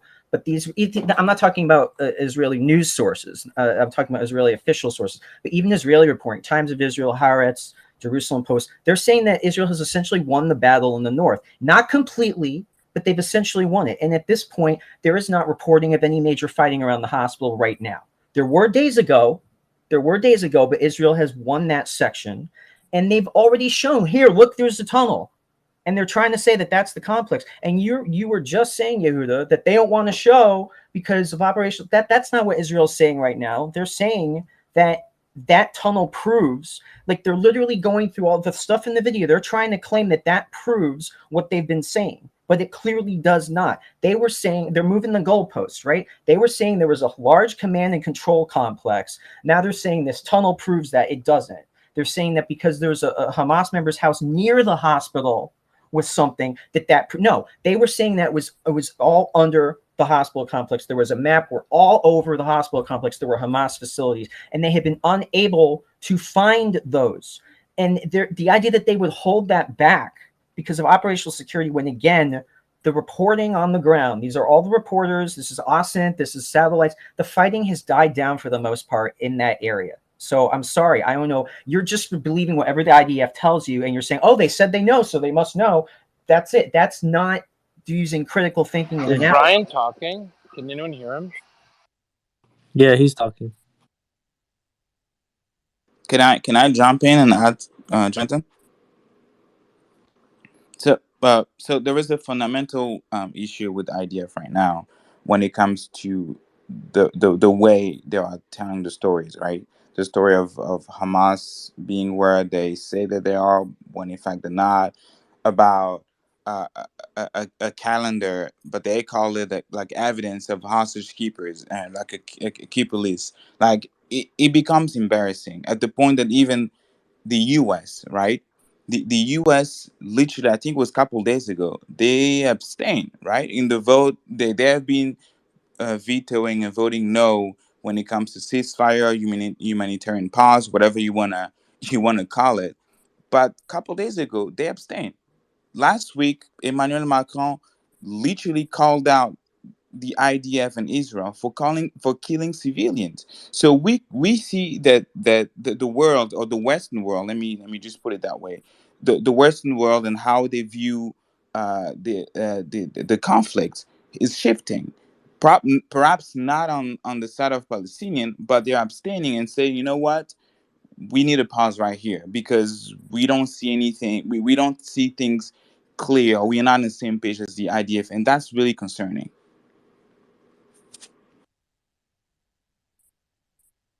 Yeah, I think like everyone's saying, in 2 weeks, if by then there's no hard evidence of Israeli claims regarding Al Shifa Hospital, then people are going to be put to the test. Do you, at that point, do you denounce, what Israel has done and condemn their assault on a hospital? And I guess only time will tell. We'll see when the dust settles. And just real quick, I don't want people to think that I'm anti-Israel. They have a right to be carrying out this operation and to remove Hamas from power after what happened on October 7th. My whole thing is that the way they're conducting it leaves just way too much room for improvement. I was reading about how in the first 6 days of the bombardment of Gaza, 6,000 pounds or 6,000 bombs were dropped. On average, 2 to 5,000 were dropped each month during the coalition against ISIS. I mean, the level of bombardment, the level of the destruction, and the simple fact of the matter is that they could have been allowing, because already with the siege of Gaza prior to the 7th, there was already malnourishment, lack of supplies, not enough, but there was a lot more than was going in now. Not allowing those levels of supplies to go in when you're actually bombing people and they're going to be wounded and having to go to the hospital, when you're creating conditions where they're not going to have anesthesia or water or medicine, and that they're doing amputations or C-sections on people with no anesthesia, that incubators are failing and babies are dying because of that. All the bad things Hamas does are terrible. None of them are justified in terms of what Israel's rightly calling them out on. But you hear all these official government spokespeople who are acting like they're emotional bloodlust, like crazed. When you bring this up, they'll say, but Hamas killed babies. Like, okay, yes, we know that's terrible. It was awful. That doesn't mean that you're not obligated to allow this aid in to these hospitals. And so what Israel could have done, and a wonderful public relations coup, is they could have done everything in their power to ensure the safety and functionality of the hospitals. They could have secured them early on and avoided bombarding near them. They could have driven out the Hamas fighters on the ground like they're doing now. And then they could have ensured a supply corridor steady, unobstructed, coming from Israel. Why is it only coming from Egypt? That's what they've been doing. So they could have done that. People wouldn't be on their case nearly as much as they are now. They'd be saying, look at the humane IDF going out of their way to really, really help the people in the hospitals. No babies died from the power failing. No one's getting amputations without anesthesia. Instead, we're seeing this horror show, and then they're using what seems like propaganda to try to justify their conduct. And it's unfortunate. And I expect more from a U.S. ally that receives all that kind of aid from us. All All right. right, So, everybody. Welcome to the show again. I just wanted to bow out. I wanted to thank you guys. I've been here for a couple hours now, but Jonathan, I'll leave you to it. I know Nelson's away at the moment, but thank you, everybody. Really appreciate it. Hope you guys have a great day. Killer, let's Thank you. go. Hey, I just wanted to correct what I said. I used the word blood. Maybe that was a misnomer. It was DNA. So sorry, because the word blood is kind of charged, and so I apologize if I used that word. That was incorrect. So in a way, Son of Congo was right to call me out. So thank you, Son of Congo. And just I used an ancestry platform, and they report the DNA as Ashkenazi Jew. So Jewish. So I'm just saying what the DNA report says. So yes, I should. It's more like a tribal thing. My DNA ancestry has in part, Ashkenazi Jewish ancestry, which is a defined genetic group of people. I mean, and Son of Congo may disagree, but like Yehuda said, it's just science. So just wanted to clarify that part, but maybe the word blood was incorrect. So so I apologize about that. So the other points regarding the hospital, Shifa, I don't know if everybody looked at the video, the first video of the IDF with Colonel Jonathan Cornicus, who I really like, actually. He's an amazing dude. Obviously doing a great job for the IDF as a spokesman, and he's like very ubiquitous and very calm. I don't know how he does it, but they went into the basement, and behind the MRI, yes, there were Kalashnikovs, but there were also a lot of grenades that I saw on the video. Now, I'm not an expert in international law, but according to international law, yes, small arms are allowed in conflict zones hospitals, but not, I don't think grenades are allowed. So just that is a disqualifying thing. The fact that there were grenades in a hospital. Now, I work in a medical environment, and that is totally. Would you like to have grenades in a pediatric hospital when you take your kids? Why were there freaking grenades in Al Shifa hospital basement? Now, some of you will say, "Oh, it's Israel that planted them." Okay. Now, Sorry now to let me interrupt finish. you. Let me Al finish. Let Shiva. me finish. Can I land this plane, please? Can I land this plane? So that's number one. Now, if you use a standard, a international legal standard, there were hospitals bombed in Syria by the Russians, okay? And they used exactly the same argument, okay? And they were given a pass by the UN and the the Red Cross, okay? Because they were claiming that some of those hospitals were used as bases by the Western supported, insurgent groups, okay? And they got a pass, okay? So I don't think, the IDF is on totally fit. Let me finish. By Let me insulting finish. group, Let me finish. insulting Let Let him me land. let me finish. Let him Let me land. Guys, let finish. him finish. Let Let me him finish. finish. Let me land this plane. I don't think the IDF is necessarily completely off base. If there were grenades in a hospital, okay, that's enough. Okay. Security grenades, of course. Yeah, security to protect the patients. Yeah, exactly. So, so that's number one. Now, the other thing, I'm not at all an expert on the West Bank, but I heard Intel say this thing about the Area C. So I just Googled it. Just Google Area C. That's 60% of the West Bank. Number one. Google the UN, Google the actual text of the Oslo Accord, which is not very long.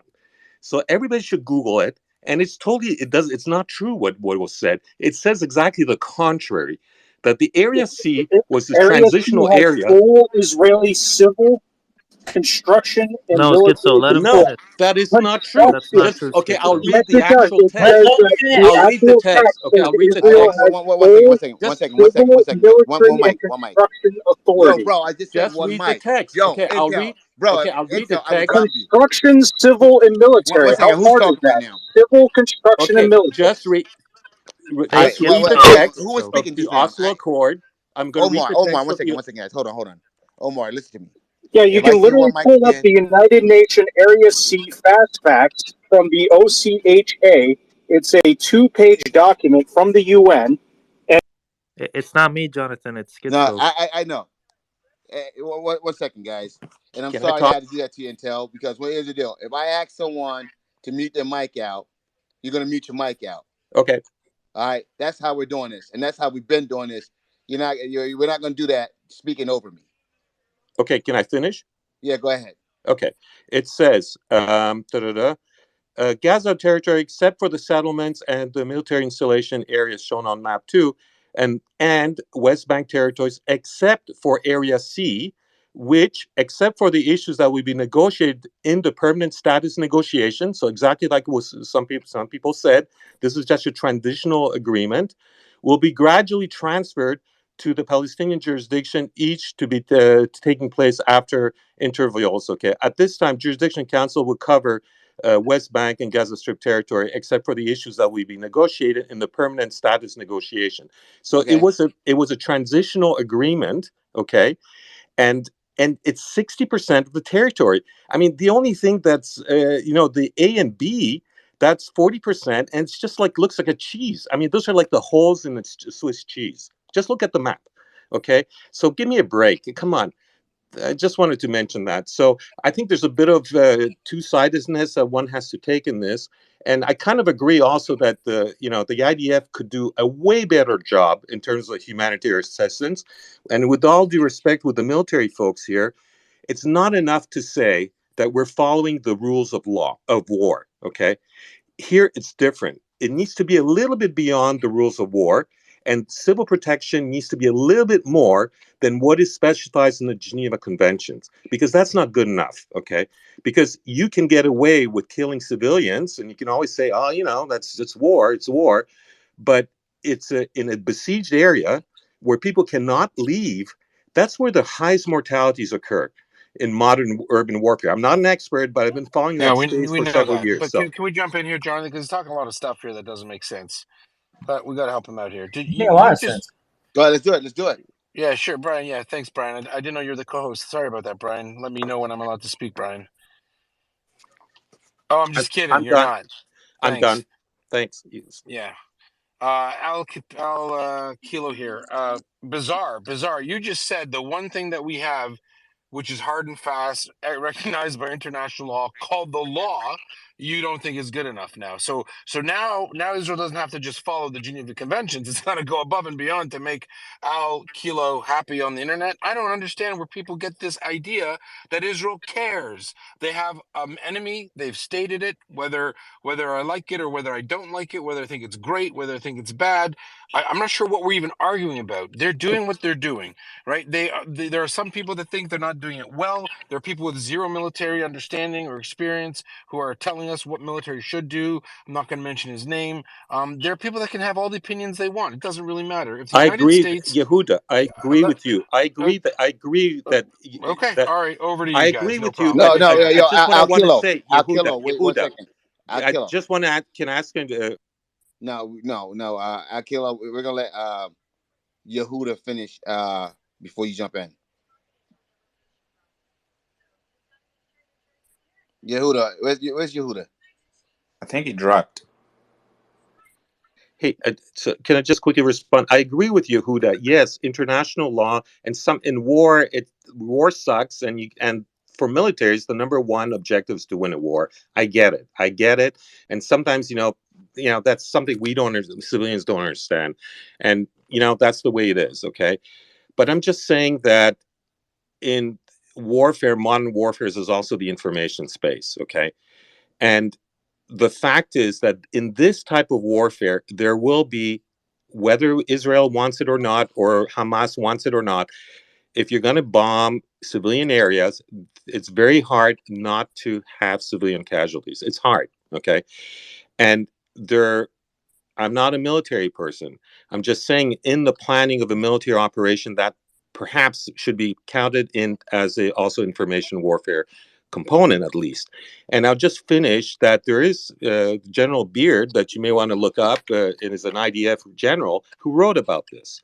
That that it's a necessity, a military necessity, to include civilian protection as your calculation of conducting warfare. And you can look him up. He makes a strong argument for this, and that's a person in the IDF. So and I appreciate everybody. Take care. Can I respond briefly to Kilo? Go ahead. Let's do it. Thank you. Kilo, I appreciate the fact that you were trying to be even-handed. A lot of people in these spaces, it's rah-rah on my side, the other side's always evil. And so I appreciate you trying to be, fair and calling out things on both sides.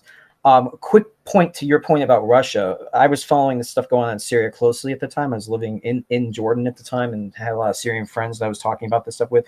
The Russian campaigns against the hospitals were absolutely lambasted by the Red Cross, by Human Rights Watch, by NGOs. The problem is the Russians had a veto at the Security Council, so they were able to censor and edit the reports to not have the finger pointed directly at them, but even then it was indirectly. So the Russian campaigns against the hospitals were definitely called out by a lot of people at the time, a lot of rights organizations.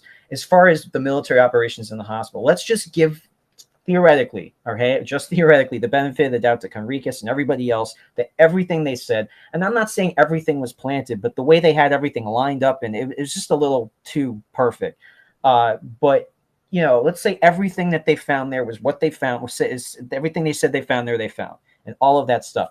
In terms of how Israel was selling what Shifa complex was to Hamas, a major command and control, finding in a large complex like that, a few dozen AKs, some grenades, some uniforms, it doesn't match the claims the problem is it doesn't match the claims that they were making, because with IHL, international humanitarian law, it's about proportionality and discrimination in terms of the target selection and the conduct of the war, and hospitals have a very, very special status. So it's got to be a really big reason to be going after a hospital and to be limiting access to a hospital in terms of supplies and other stuff if you're going to go after it. And the problem is the claims that the IDF was making, it doesn't match that military need. You have to have a very serious military. It can't just be a few people hold up to jeopardize the entire situation in a very large hospital complex. So that's the issue that we're having.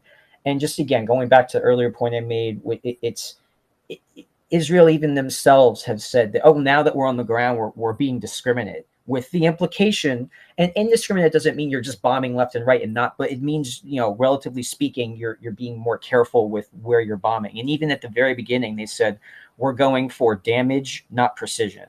So I think there's a lot of the own IDF statements that have been contradictory to what their PR people are trying to say, because these are the senior people running the operation that have been saying the gloves are off, we're going for damage. And then they have the other people try to clean up, like the Conricus, who's very quick on his feet. He's very good at what he does, right?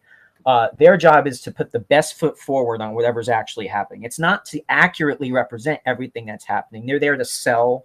I recommend I'll just leave by saying I recommend The Control Room. It's this great documentary where they follow a U.S. military spokesperson, an Al Jazeera reporter, and there's somebody else, but they follow these people right at the beginning of the Iraq War in 2003, and it's called The Control Room, and you really see how the military guy kind of realizes, like, I'm very constrained by what I'm doing, but I'm here to not just give information, I'm here to advance the mission in my own way. So I think people, a lot of the military analysts here, who I respect, they will just repeat verbatim, the IDF said this, the IDF said that. That's not good enough. You got to put your critical thinking hat on and not just accept everything that the IDF or any military spokespeople say. So I'll just leave it at that. Thank you. Jonathan, if you can bring up Colonel Spencer underneath our tally, because Yehuda is not here, we should have some strong voice on the other side too, please. Yeah, may I go next? Yeah, go ahead. Colonel Spencer has requested. Once he requests, I'll bring him up. I want side Dine. Side Dine. Mr. Dine, let's go. You can go ahead, yeah. Hello. Let's You go. are doing well. I was listening to your room like 3 days in a row, and I'm not sure about your half debate like point of view, because everyone like have his own idea, and you are not debating. So basically, everyone will believe whatever he is like. You said everyone has what?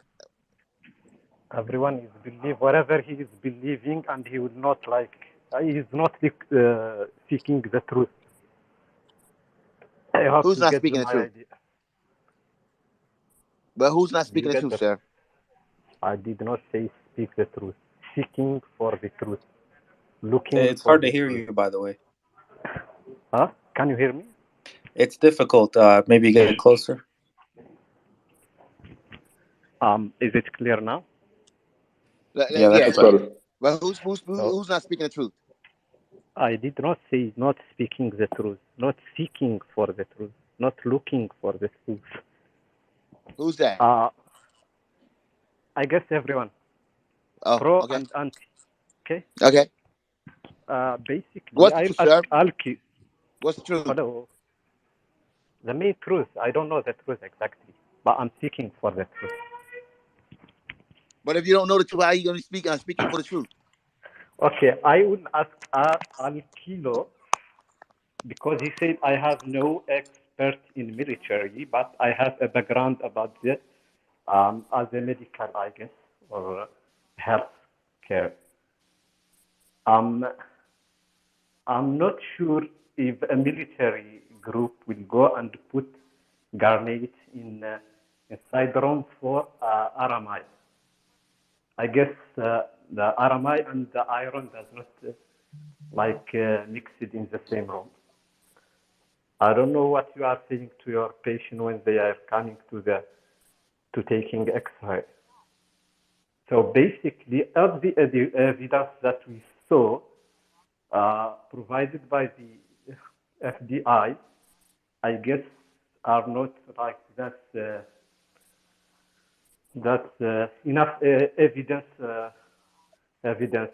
Also, in these 3 days, I remember that I have read that 4 countries in the world have raised a suit against Israeli to the court, the criminal court, and I don't see anyone talking about this. Yeah, And I'm some gonna be honest with you. I'm having problems understanding what you're saying, and maybe it's me. You know, but No, no, it's difficult, Jonathan. It's a little difficult. Like he's doing his best yeah. to speak English, and I give him credit for that. But it's not just that; it's the microphone as well. okay, if I have an issue with microphone, I'll be quiet right now, and I'll keep you debating your view. Yeah, it said. I mean, I did not say that grenades in a hospital is a good thing. Just so you understand, I did not say that. I said it was a bad thing to have grenades in a hospital, because grenades explode and there could be oxygen and other things, and it could be a very, very big explosion. The whole hospital can blow up if there are a few grenades in there. So no, I did not Okay, say it was a good, good idea. good, Al Kilo. If it's not a good idea, do you think that any group have their center command in hospital will be mixing granite and aramai in the same room? I'm not a military expert, but I suppose No, that no. I'm just as let me as finish. a Let me doctor, finish, and maybe I'll as a let the. doctor, as a I'm just human. no. As a doctor, if there, I know that in the situation of ISIS in Mosul, yes, the ISIS had a president in a hospital with arms, and they used that as an arm depot, and also their where they were operating from, and was booby trapped. So there is precedence of people using hospitals for military purposes, including storing arms and stuff like that. There's plenty of examples of that. And I'm just saying is what I saw in that video of grenades in a hospital is basically somebody used grenade like the hospital as an armed depot. Okay. And that's not a good thing because grenades and hospitals don't mix. I don't know. I mean, I'm Okay, stupid. good. Al Kilo, as you talk about this report that you saw, have you seen the second report from BBC, like analyzing the same video, and the good guy you say that you like the guy, the way he speaks. If you remember, he have like a watch in his left hand, I guess, and time in that hand, according to BBC, and you can check it. In the time he is showing this evidence was the time before the BBC and I guess Sky News reporter came to check this evidence. Have you seen that? Because I don't see anyone also following up and give us the latest update about this. I'm not quite sure what you say. I did see the BBC video with the BBC reporter going into the same room. I'm not sure, and that's a good question. I think that's a very good question. My criticism of the IDF and Cornicus would be if they were going to use that. I mean, this is just like any crime scene. I mean, you cordon up the crime scene and you have like professional investigators look at it. Of course, it's easier for me to say because this is a war situation, but ideally there would have been an independent uh, group of people, and I was critical actually of the IDF of that. Why, if you're going to do that, go in with an independent group of people and secure the area for and record what you're taking. So I think yes, I would agree that that was a mistake on the part of the IDF. However, I do think those grenades. I mean, I take them for their word. I agree, but I think that was inappropriate to have. It's wrong. It's dangerous to have grenades inside a hospital. Okay, and that would definitely would need a full investigation with everything you're saying. timestamps, comparing other videos from other, news sources. That is something that absolutely needs to be investigated independently by the International Criminal Court. Basically, I think those Good, grenades good. that needs to be Thank you, investigated. thank you for this. Have you ever in this room, like, think, have you have get this idea? Since Israel right now in this, I don't know, square of El Shiva, doesn't know where is the tunnel. Have it come to your head? Is there another solution? Have you ever seen that Israel will ask for a world community, independent one, to go to El Shiva, and there will be like representative from Israel, representative from USA, from anywhere else, and check and give us an evidence before the war, because we are talking about this headquarters like since long time, not even from the 7 October. It's before that. The idea of the tunnel under hospital, which is we don't know which hospital exactly. Uh, have you ever asked yourself why there is no community go there and checked it? Okay, I'll respond to that. That's an excellent question, Saad. In my opinion, okay, there should have been independent investigators present even before the Gaza attack, because in Ukraine things are put underground, and the question is, why were there operating hospitals in a dangerous area? Our hospitals need to be evacuated when there's a war. It's like we're operating a hospital inside a forest fire, or a hurricane zone. It's stupid. Okay, it's poor. It's malpractice. It's medical malpractice to operate a hospital in a danger zone. Now, in that video, Kournikos shows that there are surveillance cameras that were taped up. Okay, now maybe it's the IDF that did that. In fact, Kournikos says, now don't start saying that we did it. But anyways, he says, they were taped up. So basically, somebody was trying to hide evidence. Okay, and so I think a standard should be that hospitals that are operated in combat zones, they need to be moved out. Now, nowadays in modern medicine, you can set up a tent hospital with top of the line equipment within days, if not hours.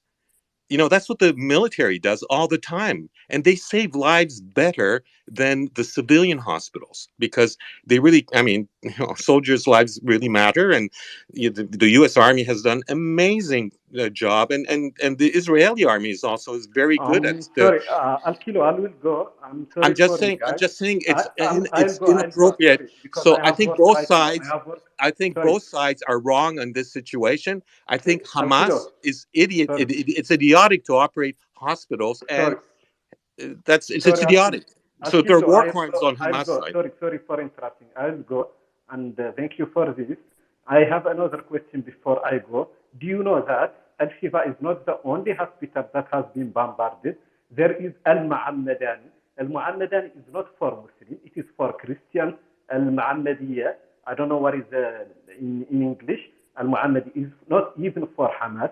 It is under charge control, and it has been wasted. It is not there anymore. Like now, it's like only operation for one department or two. It is before Al Shiva. I don't know what's going there. I guess everyone has to think first before he give a conclusion for this. I hope that world will be able to save those babies' lives and the human being life, because what's going there is I don't know what you can describe that. Thank you, everyone, and Sad, sorry I for. agree with you, Sad. I Yeah, well, totally agree with you. And I think that Israel, in its yeah, planning, yeah. Well, here's the deal, though. let me I'll finish. kill Can him. I I'll finish? kill him. I'll kill Can him. No, no, no, no, no, no. Okay, sorry. We're gonna move this thing around. And Tell's been waiting. And we're gonna go to Nog. And Tell, let's go. Yeah, so in terms of the whole Area C stuff, so the duties and responsibilities of Area C are highlighted in way more detail under a separate agreement known as the Israel-Palestinian Interim Agreement, Annex 3, which is part of Oslo 2, but it's its own thing. Specifically, Article 5. which go back down here to Article 5 of that agreement. Oh, sorry. Sorry, just pulling it back up. In Area C, in the first phase of redeployment, powers and responsibilities not related to territory as set out in Appendix 1 will be transferred to and assumed by the Council. Who is the You know, Council? this is like the Really fifth depends. time. One second, hold on. Until this is like the fifth time we've heard that today. The Well, fifth time this we've is heard. different. This is so people keep pulling up just the main text of Oslo 2 while completely ignoring the actual details. So it says Yeah, transferred but we don't and want a assumed by dissertation. the council in accordance Make it with quick. I don't want a provisions of dissertation the on this because I appendix. want to. One second. And again, who is the? Yo, But my point is, my point, Nelson. yo, bro. While I'm I've been waiting speaking, for an hour, yo, and I've had 12 people are you really doing this on mischaracterize the purpose? sentence. Schizo, come on. My Does he not point hear is, me? who is the council, Nelson? The Schizo. council. Yo, bro, listen to me. All right, when I'm speaking, you gonna have to meet your mic up. All right, that was way disrespectful what you just did. You know, I was giving you a chance to speak, and I'm speaking, and you're continuing to speak. So yeah, we're not gonna do that. Nog, let's go, Nog. I'm There gonna you go. So, jump How's it so in. going? my point, Nelson, is No, who is the council? The yeah, council is yeah, the yeah, I understand IPA that. and You can make the that point in a IPS, little bit. and the authorities Yo, and are you still? Schizo, man. responsibilities of the Yo, bro, council. are you really? The I'm about to authority and bar you from the fucking room. responsibility of Area C under that appendices. Yeah, there you And what the go. hell is he going on about? And usually Intel's pretty good, but I don't know what's happening there, man. I That don't was know what's weird. going on with that. That's what I'm saying. He's usually a good guy. He's usually someone I can rely on. He's usually Listen, someone I can rely on. That right there, I didn't expect from him. yeah, that was weird, man. It was like it was a recording or something. It was like going, he was blowing right past you, Jonathan. Just Exactly. Go ahead. No. yeah, I just want to prop up Brian here. People like him are people that we have to put up on a pedestal and really listen to because he's got a lot of nuance in the way he talks. So I think he should be applauded for that. Because when you hear people come in here and start spewing off one side or the other and not understanding any nuance at all, we have to appreciate that. So I just want to give him some credit there. Now, in regards to what we're finding in these hospitals and everything, a few guns is just not going to do it, Jonathan. I think you'd agree with that. Finding a few AK-47s does not mean that there is any type of command infrastructure that was there a week or two before. But at the same time, we have to understand there's not going to be permanent structures that Hamas was operating in, right? They're a fluid operation that, in one day they could have a command structure in one building, and they're going to function in a way where they're going to be able to pick up and go in a heartbeat, right? Because if they get news that that building is going to be bombed in the next half an hour, they got to pick up and go. They can't invest in having a command structure be in a building for a long period of time. So that's where this is going to be very difficult to prove where they are or where they aren't. And that shouldn't give Israel the right to just blow every building up as they see fit. But we have to understand that it's going to be obviously complicated to really prove that Hamas was anywhere specifically, and that that should work. That's where you should kind of give Israel the benefit of the doubt to a certain extent to understand that there's not going to be a red carpet that's rolled out into a room that's got a ton of guns in it that has a sign that says Hamas headquarters, right? That we're not going to find that also. So let's just be mindful of that. And I think maybe let's go to Gaitan or Omar to see if they have a different perspective or if they want to change the subject on this. All right. Yeah, go ahead. Jump in.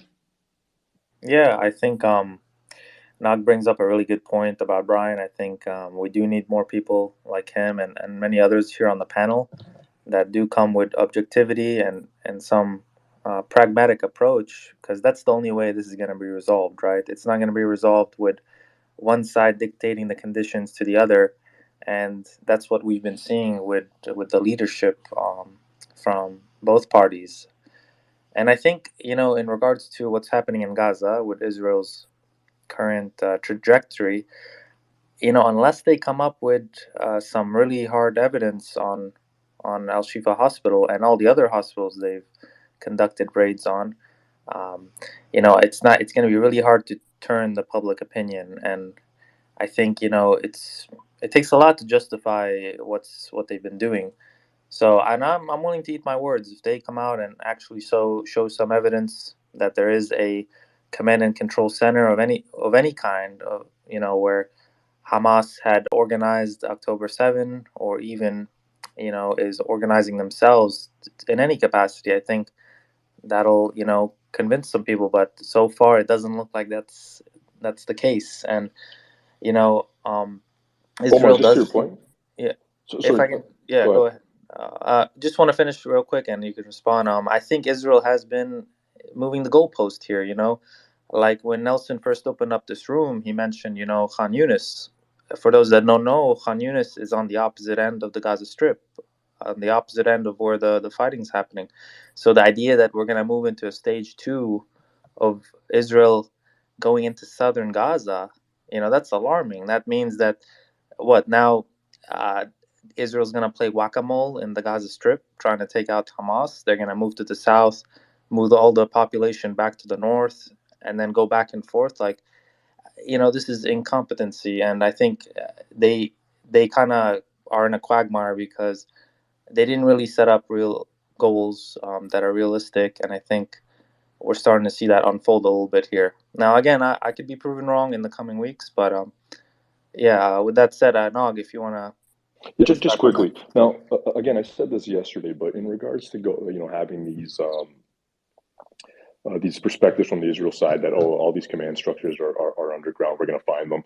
Yeah, their feet have to be held to the fire there if these things are not found. But at the same time, I said it yesterday. This isn't a WMD moment where the reason Israel went into Gaza was because of a command structure under the hospital, right? Like they've been saying that for 10 to 15 years, and they didn't go invade Gaza, right? The reason they went into Gaza is because of October 7th. So people have to if you dispute what happened on October 7th, then you're going to think that they had no justification to go in. But that's the reason they're in Gaza. Now, you would agree that Hamas is operating in a clandestine fashion in Gaza, right? They're not, they don't have military command posts that clearly indicate as such.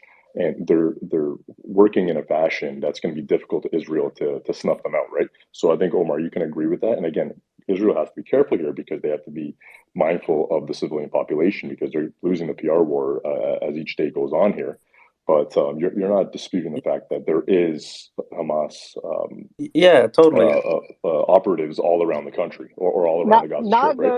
Nag, your point of October 7th, I mean, this Al Shifa hospital not being a WMD moment for IDF, I have heard this same logic from you in another space also.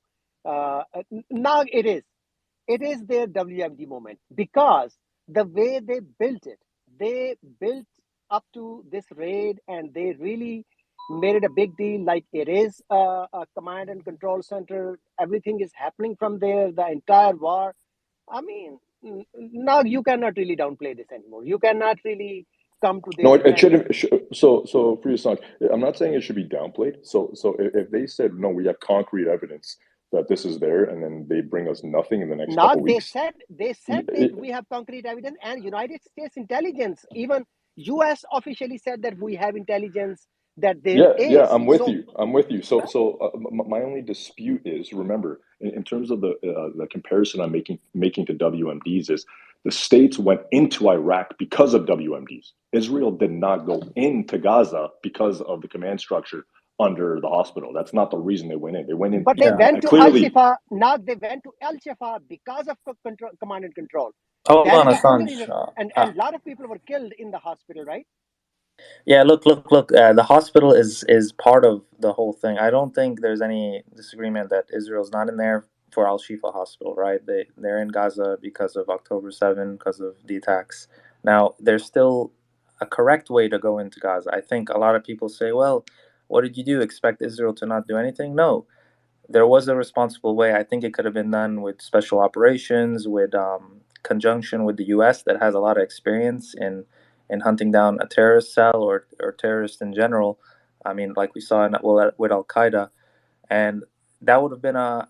It would have been much more dangerous for Israel and the soldiers, granted, but it would have been a more surgical approach in how they went into Gaza versus what we saw with the bombardment of the entire strip. Again, I'm not a military expert, but I think had Israel, conducted themselves differently and been more pragmatic and patient about the situation, they could have consulted with the United States, which is really close with Israel in terms of military operation and coordination.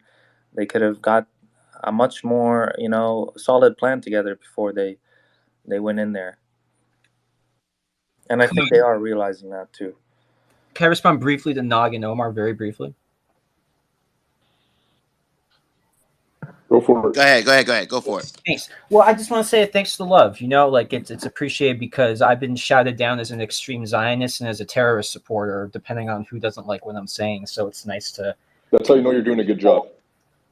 It's nice to hear, you know, that some people are appreciating what I have to say, and you know, I think it's important to understand. Like, I don't envy the situation that Israel's in. Someone actually talked about whack-a-mole in Gaza. That's essentially kind of what they have to do to uproot and get rid of Hamas as a military power. But what's unconscionable to me is that there still is no clear way for civilians to get out, because they're going to come into the south, and eventually what's going to happen with all those people? I don't think Israel's really thought that through. I think their wishful thinking, Hail Mary, is they just keep pressuring Egypt, and somehow Egypt's going to take all those people, and then maybe if they're lucky, they don't have to let them back in. There's different people in the Israeli government saying different things at different times.